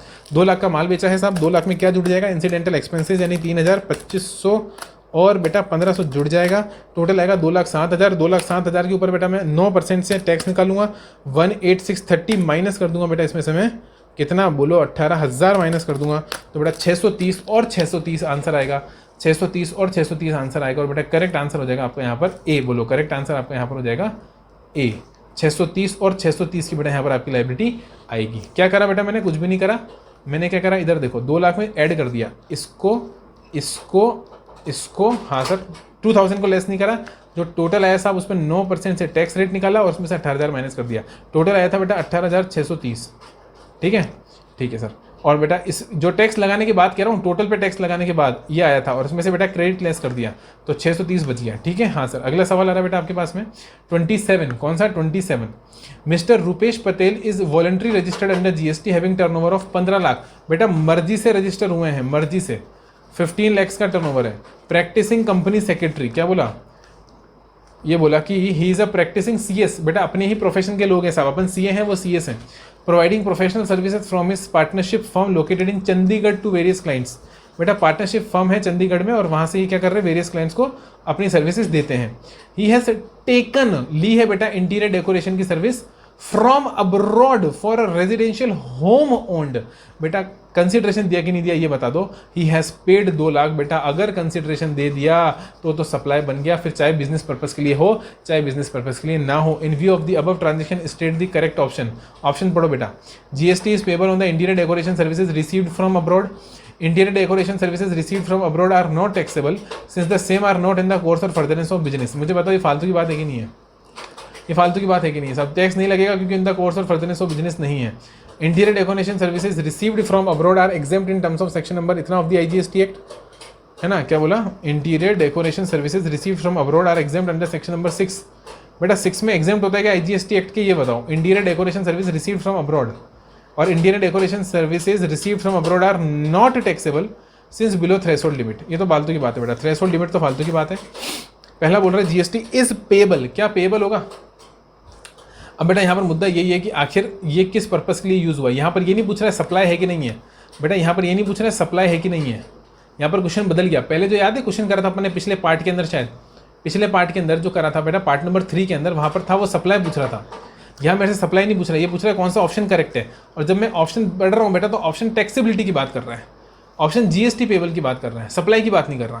तो बेटा जीएसटी पेबल है कि नहीं है, बोलो। मेरे हिसाब से नहीं है बेटा। क्यों, क्योंकि आपके सी ऑप्शन क्या बोल रहा है, सी ऑप्शन बोल रहा है कि सेक्शन नंबर 6 के अंदर उसे एग्जेम्प्ट कर दिया गया है। याद करो सेक्शन नंबर 6 के अंदर बेटा उसे एग्जेम्प्ट कर दिया गया है। और हम जब पढ़ते हैं और वहाँ पर लिखा रहता है बेटा अगर पर्सनल पर्पस के लिए ली है, किसके लिए ली है, पर्सनल पर्पस के लिए। बेटा यहाँ पर ये कह रहा है he has taken some interior decoration service from abroad, इधर गया ये रहा, from abroad for a residential house. बेटा residential house, residential home owned in the name of the firm oh which is under construction in Chandigarh. बेटा बेटा बेटा बेटा बेटा रुको रुको रुको रुको रुको, owned in the name of the firm which is under construction. बेटा फिर तो रेजिडेंशियल भी क्यों ना हो बेटा, अगर फर्म के नाम पर है, अगर वो फर्म के नाम पर है बेटा तो फिर वो माना नहीं जाएगा रेजिडेंशियल, क्योंकि बेटा रेजिडेंशियल तो खुद के नाम पर होता है। आप फर्म के नाम पे रेजिडेंशियल लेकर पागल बनाने की कोशिश कर रहे हो, फिर वो रेजिडेंशियल थोड़ी ना रहा बेटा। अगर आपने फर्म के नाम पे ले लिया और फर्म रजिस्टर्ड है तो वो तो बिजनेस पर्पस के लिए हो गया साहब, इन द कोर्स और फर्दरनेस ऑफ बिजनेस माना जाएगा। और बेटा अगर वो इन द कोर्स और फर्दरनेस ऑफ बिजनेस माना जाएगा तो ऑप्शन सी नहीं, इसको आप सही कर सकते हो बेटा। अपन ने क्वेश्चन को ढंग से पढ़ा तो यहाँ पर आपका बेटा ऑप्शन ए करेक्ट हो जाएगा, ए करेक्ट हो जाएगा साहब। ये टैक्सेबल बनेगा, जीएसटी इस पर पेबल होगा कि नहीं होगा, होगा बेटा। कंसिडरेशन दिया है, हाँ दिया है, और बेटा बिजनेस पर्पस है, इन the name of the firm है, तो यहाँ पर ये टैक्सेबल होगा। Option A is the correct option. ठीक है हाँ सर। आगे चलें, आगे चलो बेटा, क्वेश्चन को सही से पढ़ना बहुत ज़्यादा ज़रूरी है। अगला सवाल आ रहा है question number 28। Shahrukh Bedi company private limited is a manufacturer of cigarettes. साहब सिगरेट्स धूम्रपान से दूर रहें, जान के लिए बेटा हानिकारक है, बहुत ज़्यादा, बहुत ख़राब चीज़ है दोस्त। चैनी, छेनी, तंबाकू, क्या क्या बोलते हो आप, सबसे दूर रहना दोस्त साहब। फालतू की चीज़ें हैं, लिटरली फालतू की चीज़ें साहब, ज़िंदगी बर्बाद हो जाएगी आपकी। मेरी सलाह मानो साहब, मैं कुछ भी नहीं लेता हूँ, कुछ भी टच भी नहीं करता हूँ साहब, टच भी नहीं करता हूँ, खाना तो दूर की बात है। I even didn't touch them, this ऐसी चीज़ों को साहब टच भी नहीं करना चाहिए। It has been registered under GST in the state of west Bengal. साहब कहाँ पर रजिस्टर्ड है, कौन सा स्टेट है यहाँ पर? वेस्ट बंगाल है साहब। वेस्ट बंगाल की हमारी कौन है? बोलो बोलो कौन है साहब? हैं वो वाइट साड़ी पहनती है ना aunty. The turnover of the company from the period इतना से इतना इज 90 लाख। क्या बात है यार, 90 लाख का टर्नओवर है। एक्साइज ड्यूटी रिमूव्ड पे कितनी दी है? 10 लाख। और बेटा टैक्स कितना दिया है? जीएसटी बोलो, टैक्स कितना दिया है? जीएसटी 18 लाख टैक्स दिया बेटा, 18 lakh. The company also recovered actual freight. लोगों को बेटा क्या दी है? ट्रांसपोर्टेशन की सर्विस। तो उन लोगों से कितना फ्रेथ वसूल लिया? 5 लाख का उनसे फ्रेथ वसूल लिया। मतलब ये कि मैंने आगे सर्विस दी ट्रांसपोर्टेशन की, मतलब माल ले जाके मैं खुद अपनी गाड़ी से बेचता हूँ, अपनी गाड़ी से बेचता हूँ या जीटीए करता हूँ जो भी है, बट मैंने जो पार्टियों से फ्रेथ के नाम से कलेक्ट किया वो कितना कलेक्ट किया बेटा? वो मैंने कलेक्ट किया यहाँ पर 5 लाख रुपए on supply of cigarettes made and also charged क्या बोला? And also charge CGST SGST thereon. और उस 5 लाख पे बेटा मैंने जीएसटी भी चार्ज किया, क्योंकि मैंने सप्लाई ऑफ सर्विस दी ना, तो टैक्सेबल सर्विस दे रहा हूँ तो टैक्स लगेगा बेटा, लगेगा। The company paid RCM. बेटा मैंने जीटीए की सर्विस ली थी, आरसीएम में टैक्स पे करा, वो मेरी इनवर्ड सर्विस है। वो मेरी कौन सी सर्विस है बोलो? Inward supply. वो मेरे लिए इनवर्ड सप्लाई जीटीए की सर्विस, जिस पर मैं आरसीएम में टैक्स दूंगा। एग्रीगेट टर्नओवर कंप्यूट करने के लिए बोल रहा है, फटाफट से आ जाओ बेटा। यहाँ पर सेक्शन नंबर 15 लगाओ पहले तो। 90 लाख प्लस बेटा टैक्सेस अदर देन, क्या बोला मैंने? Taxes other than GST aggregate turnover का पार्ट बनता है, यानी एक्साइज ड्यूटी जो 10 लाख पे करिए वो पार्ट बनेगा। हाँ, जो 5 लाख रुपए भाई साहब आपने जो सर्विस दी है ट्रांसपोर्टेशन की, एक्चुअल फ्रेथ जो रिकवर करा है ट्रांसपोर्टेशन पर, वो है इतना, तो बेटा मेरे पास आ रहा है 1 करोड़ 50 लाख। 1 करोड़ 50 लाख की 1 करोड़ 5 लाख बेटा, 1 करोड़ 5 लाख आ रहा है मेरे पास में, यानी बेटा डी ऑप्शन यहाँ पर आपका क्या हो जाएगा? Correct option. कोई दिक्कत नहीं सर, कोई दिक्कत नहीं। आगे चलें। हाँ सर, क्वेश्चन नंबर 29 क्या बोल रहा है? क्वेश्चन नंबर 29 बोल रहा है mister Khan a resident of Mumbai. बेटा मुंबई में मिस्टर खान रहते हैं। Has booked a Videocon DTH TV at his connection other than home in Delhi. बेटा दिल्ली में जो उनका घर है उनके अलावा एट हिज अदर होम, अरे दिल्ली में उनका घर है, रहते मुंबई में है लेकिन दिल्ली में उनका घर है। क्या बोला? रहते मुंबई में है, दिल्ली में घर है। दिल्ली में जो घर है वहाँ पर उन्होंने एक कनेक्शन लिया है। किसका कनेक्शन लिया है बेटा? वीडियोकॉन DTH का कनेक्शन लिया है। वैसे इस तरीके से वीडियोकॉन लिखना नहीं चाहिए इंस्टीट्यूट को, बट हालांकि लिख सकते हो, कोई दिक्कत नहीं है। His friend mister Sahib a resident of Kerala has paid the charges. बेटा चार्जेस किसने पे करें? खान के चार्जेस पे करें। गरीब आदमी है खान भाई साहब, अपने दोस्त से पेमेंट करवा रहा है दिल्ली वाले घर का। जो एक्चुअल इंस्टॉलेशन हुई ना बेटा, एक्चुअल इंस्टॉलेशन का जो खर्चा है वो मिस्टर साहिब ने पे करा है। Sahib went to Kolkata after making the payment. बेटा वो पेमेंट देकर अपने घर निकल गया Calcutta. Both mister Khan and mister Sahib are not registered person. दोनों ही रजिस्टर्ड पर्सन नहीं है साहब। Determine the place of supply. बेटा प्लेस ऑफ सप्लाई कौन से प्रोविजन में निकलता है? सर्विस है, दोनों जने अंदर ही है, सप्लायर और रेसिपिएंट इंडिया के अंदर है, तो बेटा सेक्शन नंबर 12 लगता है। सेक्शन नंबर 12 की मेमोरी टेक्निक बना रखी है साहब, रिप टैग पोस्ट बिया। मैंने पिछले वाले लेक्चर्स में भी आपको याद कराई थी। क्या है बेटा सेक्शन 12 की मेमोरी टेक्निक? हमने क्या बना रखी है? रिप टैग पोस और बिया। ये रेजिडरी प्रोविजन है बेटा। Residuary provision subsection number 2, subsection 3, subsection 4, 5, 6, 7, 8, 9, 10, 11, यानी यहाँ कौन सा सबसेक्शन लगेगा? 11। As for specified services. बेटा स्पेसिफाइड सर्विस में एक होता है फिक्स्ड कनेक्शन। फिक्स्ड कनेक्शन के अंदर प्लेस जहाँ पर वो कनेक्शन करा है, तो प्लेस ऑफ कनेक्शन यहाँ पर प्लेस ऑफ सप्लाई बनता है। अगर फिक्स्ड है तो, जैसे यहाँ पर DTH छतरी लगी बेटा, डिश एंटीना, तो फिक्स्ड हो गया। तो प्लेस ऑफ इंस्टॉलेशन, तो प्लेस ऑफ इंस्टॉलेशन बन जाएगा। दूसरा होता है बेटा जहाँ पर हम बोलते हैं पोस्ट पेड है। अगर पोस्ट पेड है तो बेटा बिलिंग एड्रेस आपका प्लेस ऑफ सप्लाई बनता है। क्या बनता है? Billing address. और तीसरा होता है बेटा वेरिएबल, यानी कि प्रीपेड। प्रीपेड में बेटा जो जहाँ से सिम खरीद रही है ना, जहाँ से सिम खरीदी है बेटा, सिम ऑपरेटर की जो प्लेस है वही आपकी प्लेस ऑफ सप्लाई बन जाती है। सिम ऑपरेटर की प्लेस ही बेटा आपकी क्या बन जाती है? बोलो, प्लेस ऑफ सप्लाई बन जाती है। सिम ऑपरेटर की प्लेस ही मालिक आपकी प्लेस ऑफ सप्लाई बन जाती है। तो वही मैं यहाँ पर लेकर चलता हूँ। फिलहाल यहाँ पर डिश टीवी है और दिल्ली में लगा बेटा, तो प्लेस ऑफ सप्लाई आपका दिल्ली निकल जाएगा। अगला कह रहा है बेटा mister Shetty resident of Mumbai. बेटा मिस्टर शेट्टी है कहाँ का रेजिडेंट है साहब? मुंबई के रेजिडेंट है, ठीक है। Went to Vaishno Devi by train. Mister Shetty after visiting Vaishno Devi temple purchased Jio SIM. अभी बताया था बेटा, जब सिम खरीदते हैं तो जहाँ से खरीदते हैं वही प्लेस ऑफ सप्लाई बन जाता है। तो टनाटन कम्युनिकेशन से खरीदी है साहब। कहाँ पर खरीदी है? वैष्णो देवी। वैष्णो देवी कहाँ पर था? वैष्णो देवी बाय ट्रेन गए साहब जम्मू में, जम्मू इन जम्मू। तो यहाँ मेरे से पूछ रहे साहब प्लेस ऑफ सप्लाई क्या होगा जिम सिम का? तो बेटा यहाँ पर जम्मू ही प्लेस ऑफ सप्लाई होगा। क्यों? क्योंकि सिम वेरिएबल है साहब, कहीं से भी खरीद सकता हूँ। तो गवर्नमेंट ने बोला साहब वहाँ पर बिलिंग एड्रेस पूछेंगे नहीं, क्योंकि प्रीपेड है। क्योंकि प्रीपेड है साहब, जहाँ से भी आप चार्ज करा सकते हो। पेटीएम ऐप से चार्ज करा सकते हो, अमेजोन पे से चार्ज करा सकते हो। तो क्योंकि कहीं से भी चार्ज करा सकते हो इसलिए झंझट ही खत्म कर दिया। और क्या बोला साहब कि जहाँ से खरीदोगे साहब वहीं आपकी प्लेस ऑफ सप्लाई निकाल दी जाएगी। तो यहाँ पर बेटा आंसर हो जाएगा जम्मू। कोई दिक्कत है साहब? कोई दिक्कत नहीं है। अगला क्वेश्चन आ रहा है बेटा, question number 31। Mister Chamcham registered under GST in Delhi is a domestic trader as well as an exporter of wholesale goods. ठीक है साहब, डोमेस्टिक ट्रेडर है और एक्सपोर्ट भी करती है, साहब होलसेल गुड्स को। हिज एनुअल टर्नओवर और आईटीसी दे रखा है बेटा मेरे को, टर्नओवर भी दे रखा है और आईटीसी भी दे रखा है, टैक्सेबल का भी दे रखा है, एग्जेम्प्टेड का भी दे रखा है, एक्सपोर्ट का भी दे रखा है। ठीक है, no GST is payable on exempt and exported goods, हमको भी पता है साहब। एग्जेम्प्ट मतलब इसके रेस्पेक्ट में कोई जीएसटी पे नहीं होता, और बेटा एग्जेम्प्ट यानी इसके रेस्पेक्ट में भी कोई जीएसटी पे नहीं होता। Mister Chamcham seeks your expert advice in calculating the amount of ITC which is eligible to claim. बेटा फोकस इन शब्दों पे करना, किन शब्दों पर, which he is eligible to claim. बेटा कितना आईटीसी वो क्लेम कर सकती है, बताओ मेरे को कितना आईटीसी वो क्लेम कर सकती है, सिर्फ इतना सा पूछा है, कितना आईटीसी वो क्लेम कर सकती है, which he is eligible to claim.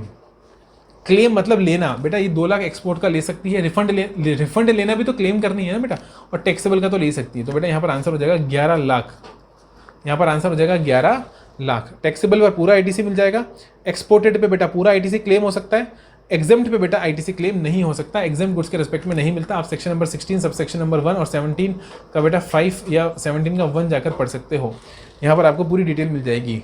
Okay, अगला क्वेश्चन पढ़े बेटा। हाँ सर अगला क्वेश्चन पढ़ो। अरे वाह, ये तो ऐसा कैसा क्वेश्चन है।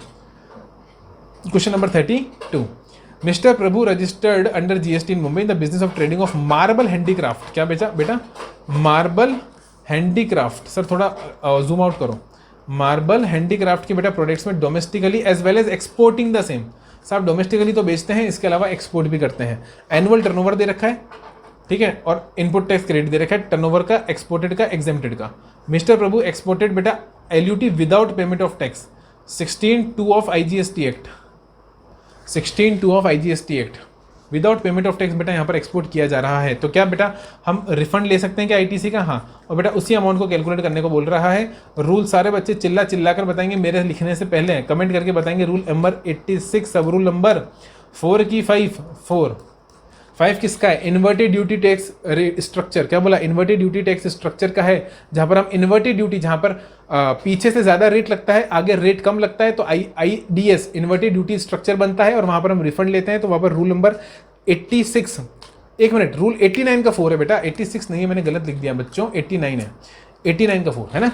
तो रूल नंबर 89 का सब रूल 4 नहीं, वहां पर 5 लगता है। और जब हम अनएक्यूमुलेटेड नहीं, एक्यूमुलेटेड आईटीसी का रिफंड लेते हैं और account of zero rated supply. क्या बोला मैंने बोला accumulated ITC on account of zero rated supply.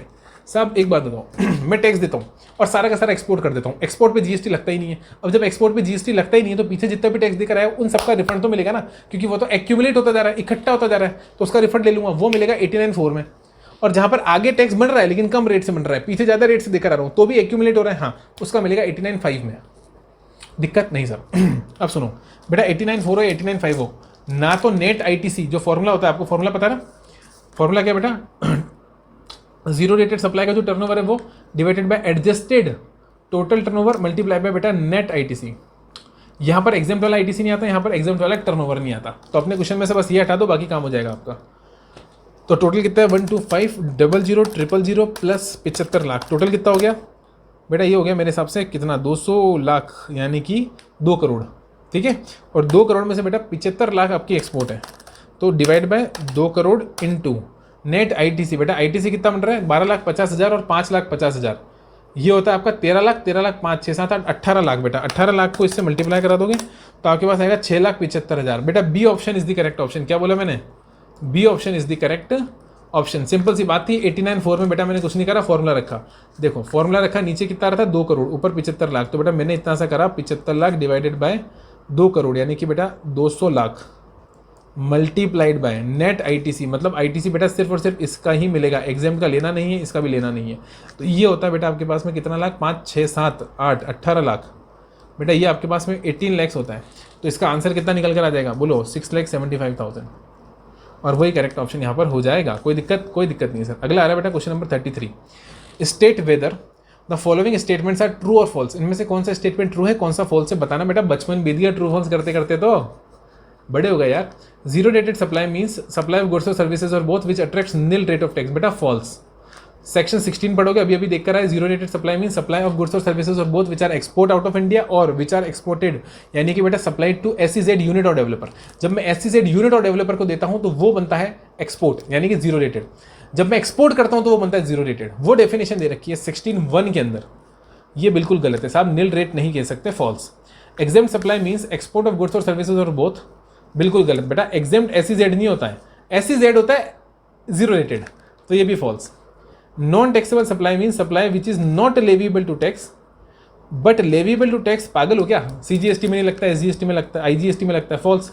ITC may be availed on making zero rated supply of goods of exempt, ये बिल्कुल सही है बेटा, चाहे गुड्स एग्जेम्प्ट हो, ये बिल्कुल सही है, चाहे गुड्स एग्जेम्प्ट हो। अगर एग्जेम्प्ट गुड्स को भी अगर आपने एक्सपोर्ट कर दिया, जीरो रेटेड मतलब एक्सपोर्ट कर दिया, तो एग्जेम्प्ट गुड्स के रेस्पेक्ट में भी ITC मिल जाएगा, क्योंकि वो एग्जेम्प्ट रहा ही नहीं, वो क्या बन गया, जीरो रेटेड। एग्जेम्प्ट ने किसके कपड़े ओढ़ लिए, जीरो रेटेड। बेटा एक बात हो, जीरो रेटेड के रेस्पेक्ट में तो हमेशा मिलेगा, एग्जेम्प्ट के रेस्पेक्ट में नहीं मिलेगा। अगर एग्जेम्प्ट भी जीरो रेटेड है तो मिल जाएगा, यानी बेटा यहाँ पर हो जाएगा फॉल्स फॉल्स फॉल्स, और आखिरी वाला हो जाएगा बेटा ट्रू, यानी कि FFFT कहीं है क्या बेटा, अरे वाह पहली ऑप्शन में साहब, FFFT, वेरी वेरी गुड।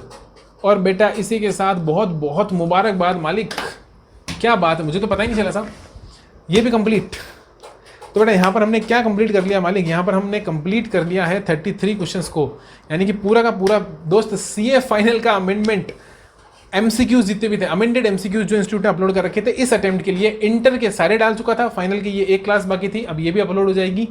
तो इसी के साथ बेटा मैंने आपका कितना साथ दे दिया, देखो मैंने अमेंडमेंट सारे करवा दिए, मैंने आपके मालिक MCQs भी करवा दिए, मैंने इंटर फाइनल दोनों पे RTP भी करवा दी, मैंने CMA वाले बच्चों के लिए अलग से मैंने जो उनके बिट क्वेश्चंस की बेटा बुक बना रखी है, पेपर नंबर 11 इंटर वालों की मैंने वो भी करा दी, तो वहाँ पे भी MCQs सारे करा दिए। तो MCQs को लेकर बेटा जितना भी मटेरियल अवेलेबल है मेरे पास मैंने सारा करा दिया। अब बसती है बात रिवीजन की, बेटा रिवीजन इसमें तो जितना हुआ वो तो हुआ, इसके अलावा मैं डिस्क्रिप्टिव क्वेश्चंस से भी प्रैक्टिकल क्वेश्चंस ITC चैप्टर की बैंड बजा देंगे, इतने ITC के क्वेश्चन सॉल्व करेंगे, रूल 42 और रूल 43 की वाट लगा देंगे, एकदम बढ़िया तरीके से प्रैक्टिस करा दूंगा मैं आपकी आने वाले लेक्चर्स के अंदर क्वेश्चंस के थ्रू, मतलब सिर्फ और सिर्फ क्वेश्चन सॉल्व करेंगे, इतने सारे क्वेश्चन सॉल्व कर लेंगे कि हमारी हैबिट बन जाएगी क्वेश्चन सॉल्व करने की। तो एग्जाम में सिर्फ बैठना है और सीधा क्वेश्चन छापने हैं साहब, क्वेश्चन देखकर डर लगेगा ही नहीं, क्योंकि हम इतने सारे क्वेश्चन सॉल्व कर चुके होंगे ऑलरेडी GST के कि आपको कहीं कोई प्रॉब्लम नहीं आएगी। मेरे साथ बने रहने के लिए आपका बहुत बहुत धन्यवाद, thanks a lot, thanks a lot, thanks a lot. Please video को शेयर करो दोस्त, और चैनल को सब्सक्राइब करो, अपने सारे फ्रेंड्स के साथ शेयर करो, ठीक है। चलें, चलना कहें साहब, वापस मिलेंगे, ठीक है, हम हैं राही प्यार के, फिर मिलेंगे चलते चलते, ठीक है बेटा। तो यहाँ पर जितना मैं करवा सकता था मैंने करवाया, और हाँ एक कसम दो मेरे को, सारे बच्चे प्रॉमिस करेंगे कि 3 अटेम्प्ट के पेपर सारे बच्चे सॉल्व करेंगे, 3 अटेम्प्ट के पेपर, 5 अटेम्प्ट के पेपर बेटा प्लीज़ सॉल्व करना है ना। अगर 5 अटेम्प्ट के नहीं कर सकते तो इंस्टीट्यूट का बेटा मॉक टेस्ट अपलोड होगा ना, MTP मॉक टेस्ट पेपर, वो भी सॉल्व करना है ना। तो मॉक टेस्ट पेपर बेटा बच्चा पक्का सॉल्व करेगा, बिना देखे एग्जामिनेशन कंडीशन में बेटा 3 घंटे बैठकर, 3 घंटे में पेपर निपटना चाहिए। हाथ चलाना जरूरी है दोस्त, एग्जाम की जगह घर में फेल हो जाओ चलेगा, एग्जाम में फेल होगा तो दिक्कत हो जाएगी। घर में बेटा 3 बार फेल हो जाओ दिक्कत नहीं, 4थी बार में पास हो जाओगे, एग्जाम में गारंटी है। घर में फेल होता है कोई नहीं देखता बेटा, एग्जाम में फेल होते हैं दुनिया देखती है ना। तो घर में इतनी बार एग्जाम दो, इतनी बार एग्जाम दो घर के अंदर ही 3-3 घंटे का बेटा, कि आपकी इतनी प्रैक्टिस हो जाएगी उस 3 घंटे में दिक्कत ही ना आए, ठीक है। हाँ साहब, अगर मेरी बात समझ में आई हो तो प्लीज़ ऐसा करना दोस्त, बहुत बेनिफिट मिलेगा। मैंने मेरे CA फाइनल में किया था और देख लो आज मैं चार्टर्ड अकाउंटेंट बन गया, ठीक है। और इतने अटेम्प्ट भी नहीं लगे साहब, एक बार में निकल गए, ठीक है। तो कोई दिक्कत की बात ही नहीं आई। हाँ ग्रुप अलग अलग निकाले, कोई दिक्कत नहीं बेटा, लेकिन निकल गया, ठीक है। तो इसलिए मैं आपसे रिक्वेस्ट कर रहा हूँ, प्लीज़ आप भी ऐसा ही करो, ठीक है। तो बेटा bye bye, tata, see you. मिलते हैं आपको रिवीजन लेक्चर्स में, जहाँ पर हम क्वेश्चंस के थ्रू और ज़्यादा रिविजन्स करेंगे बेटा। Bye bye bye bye bye bye bye bye bye bye.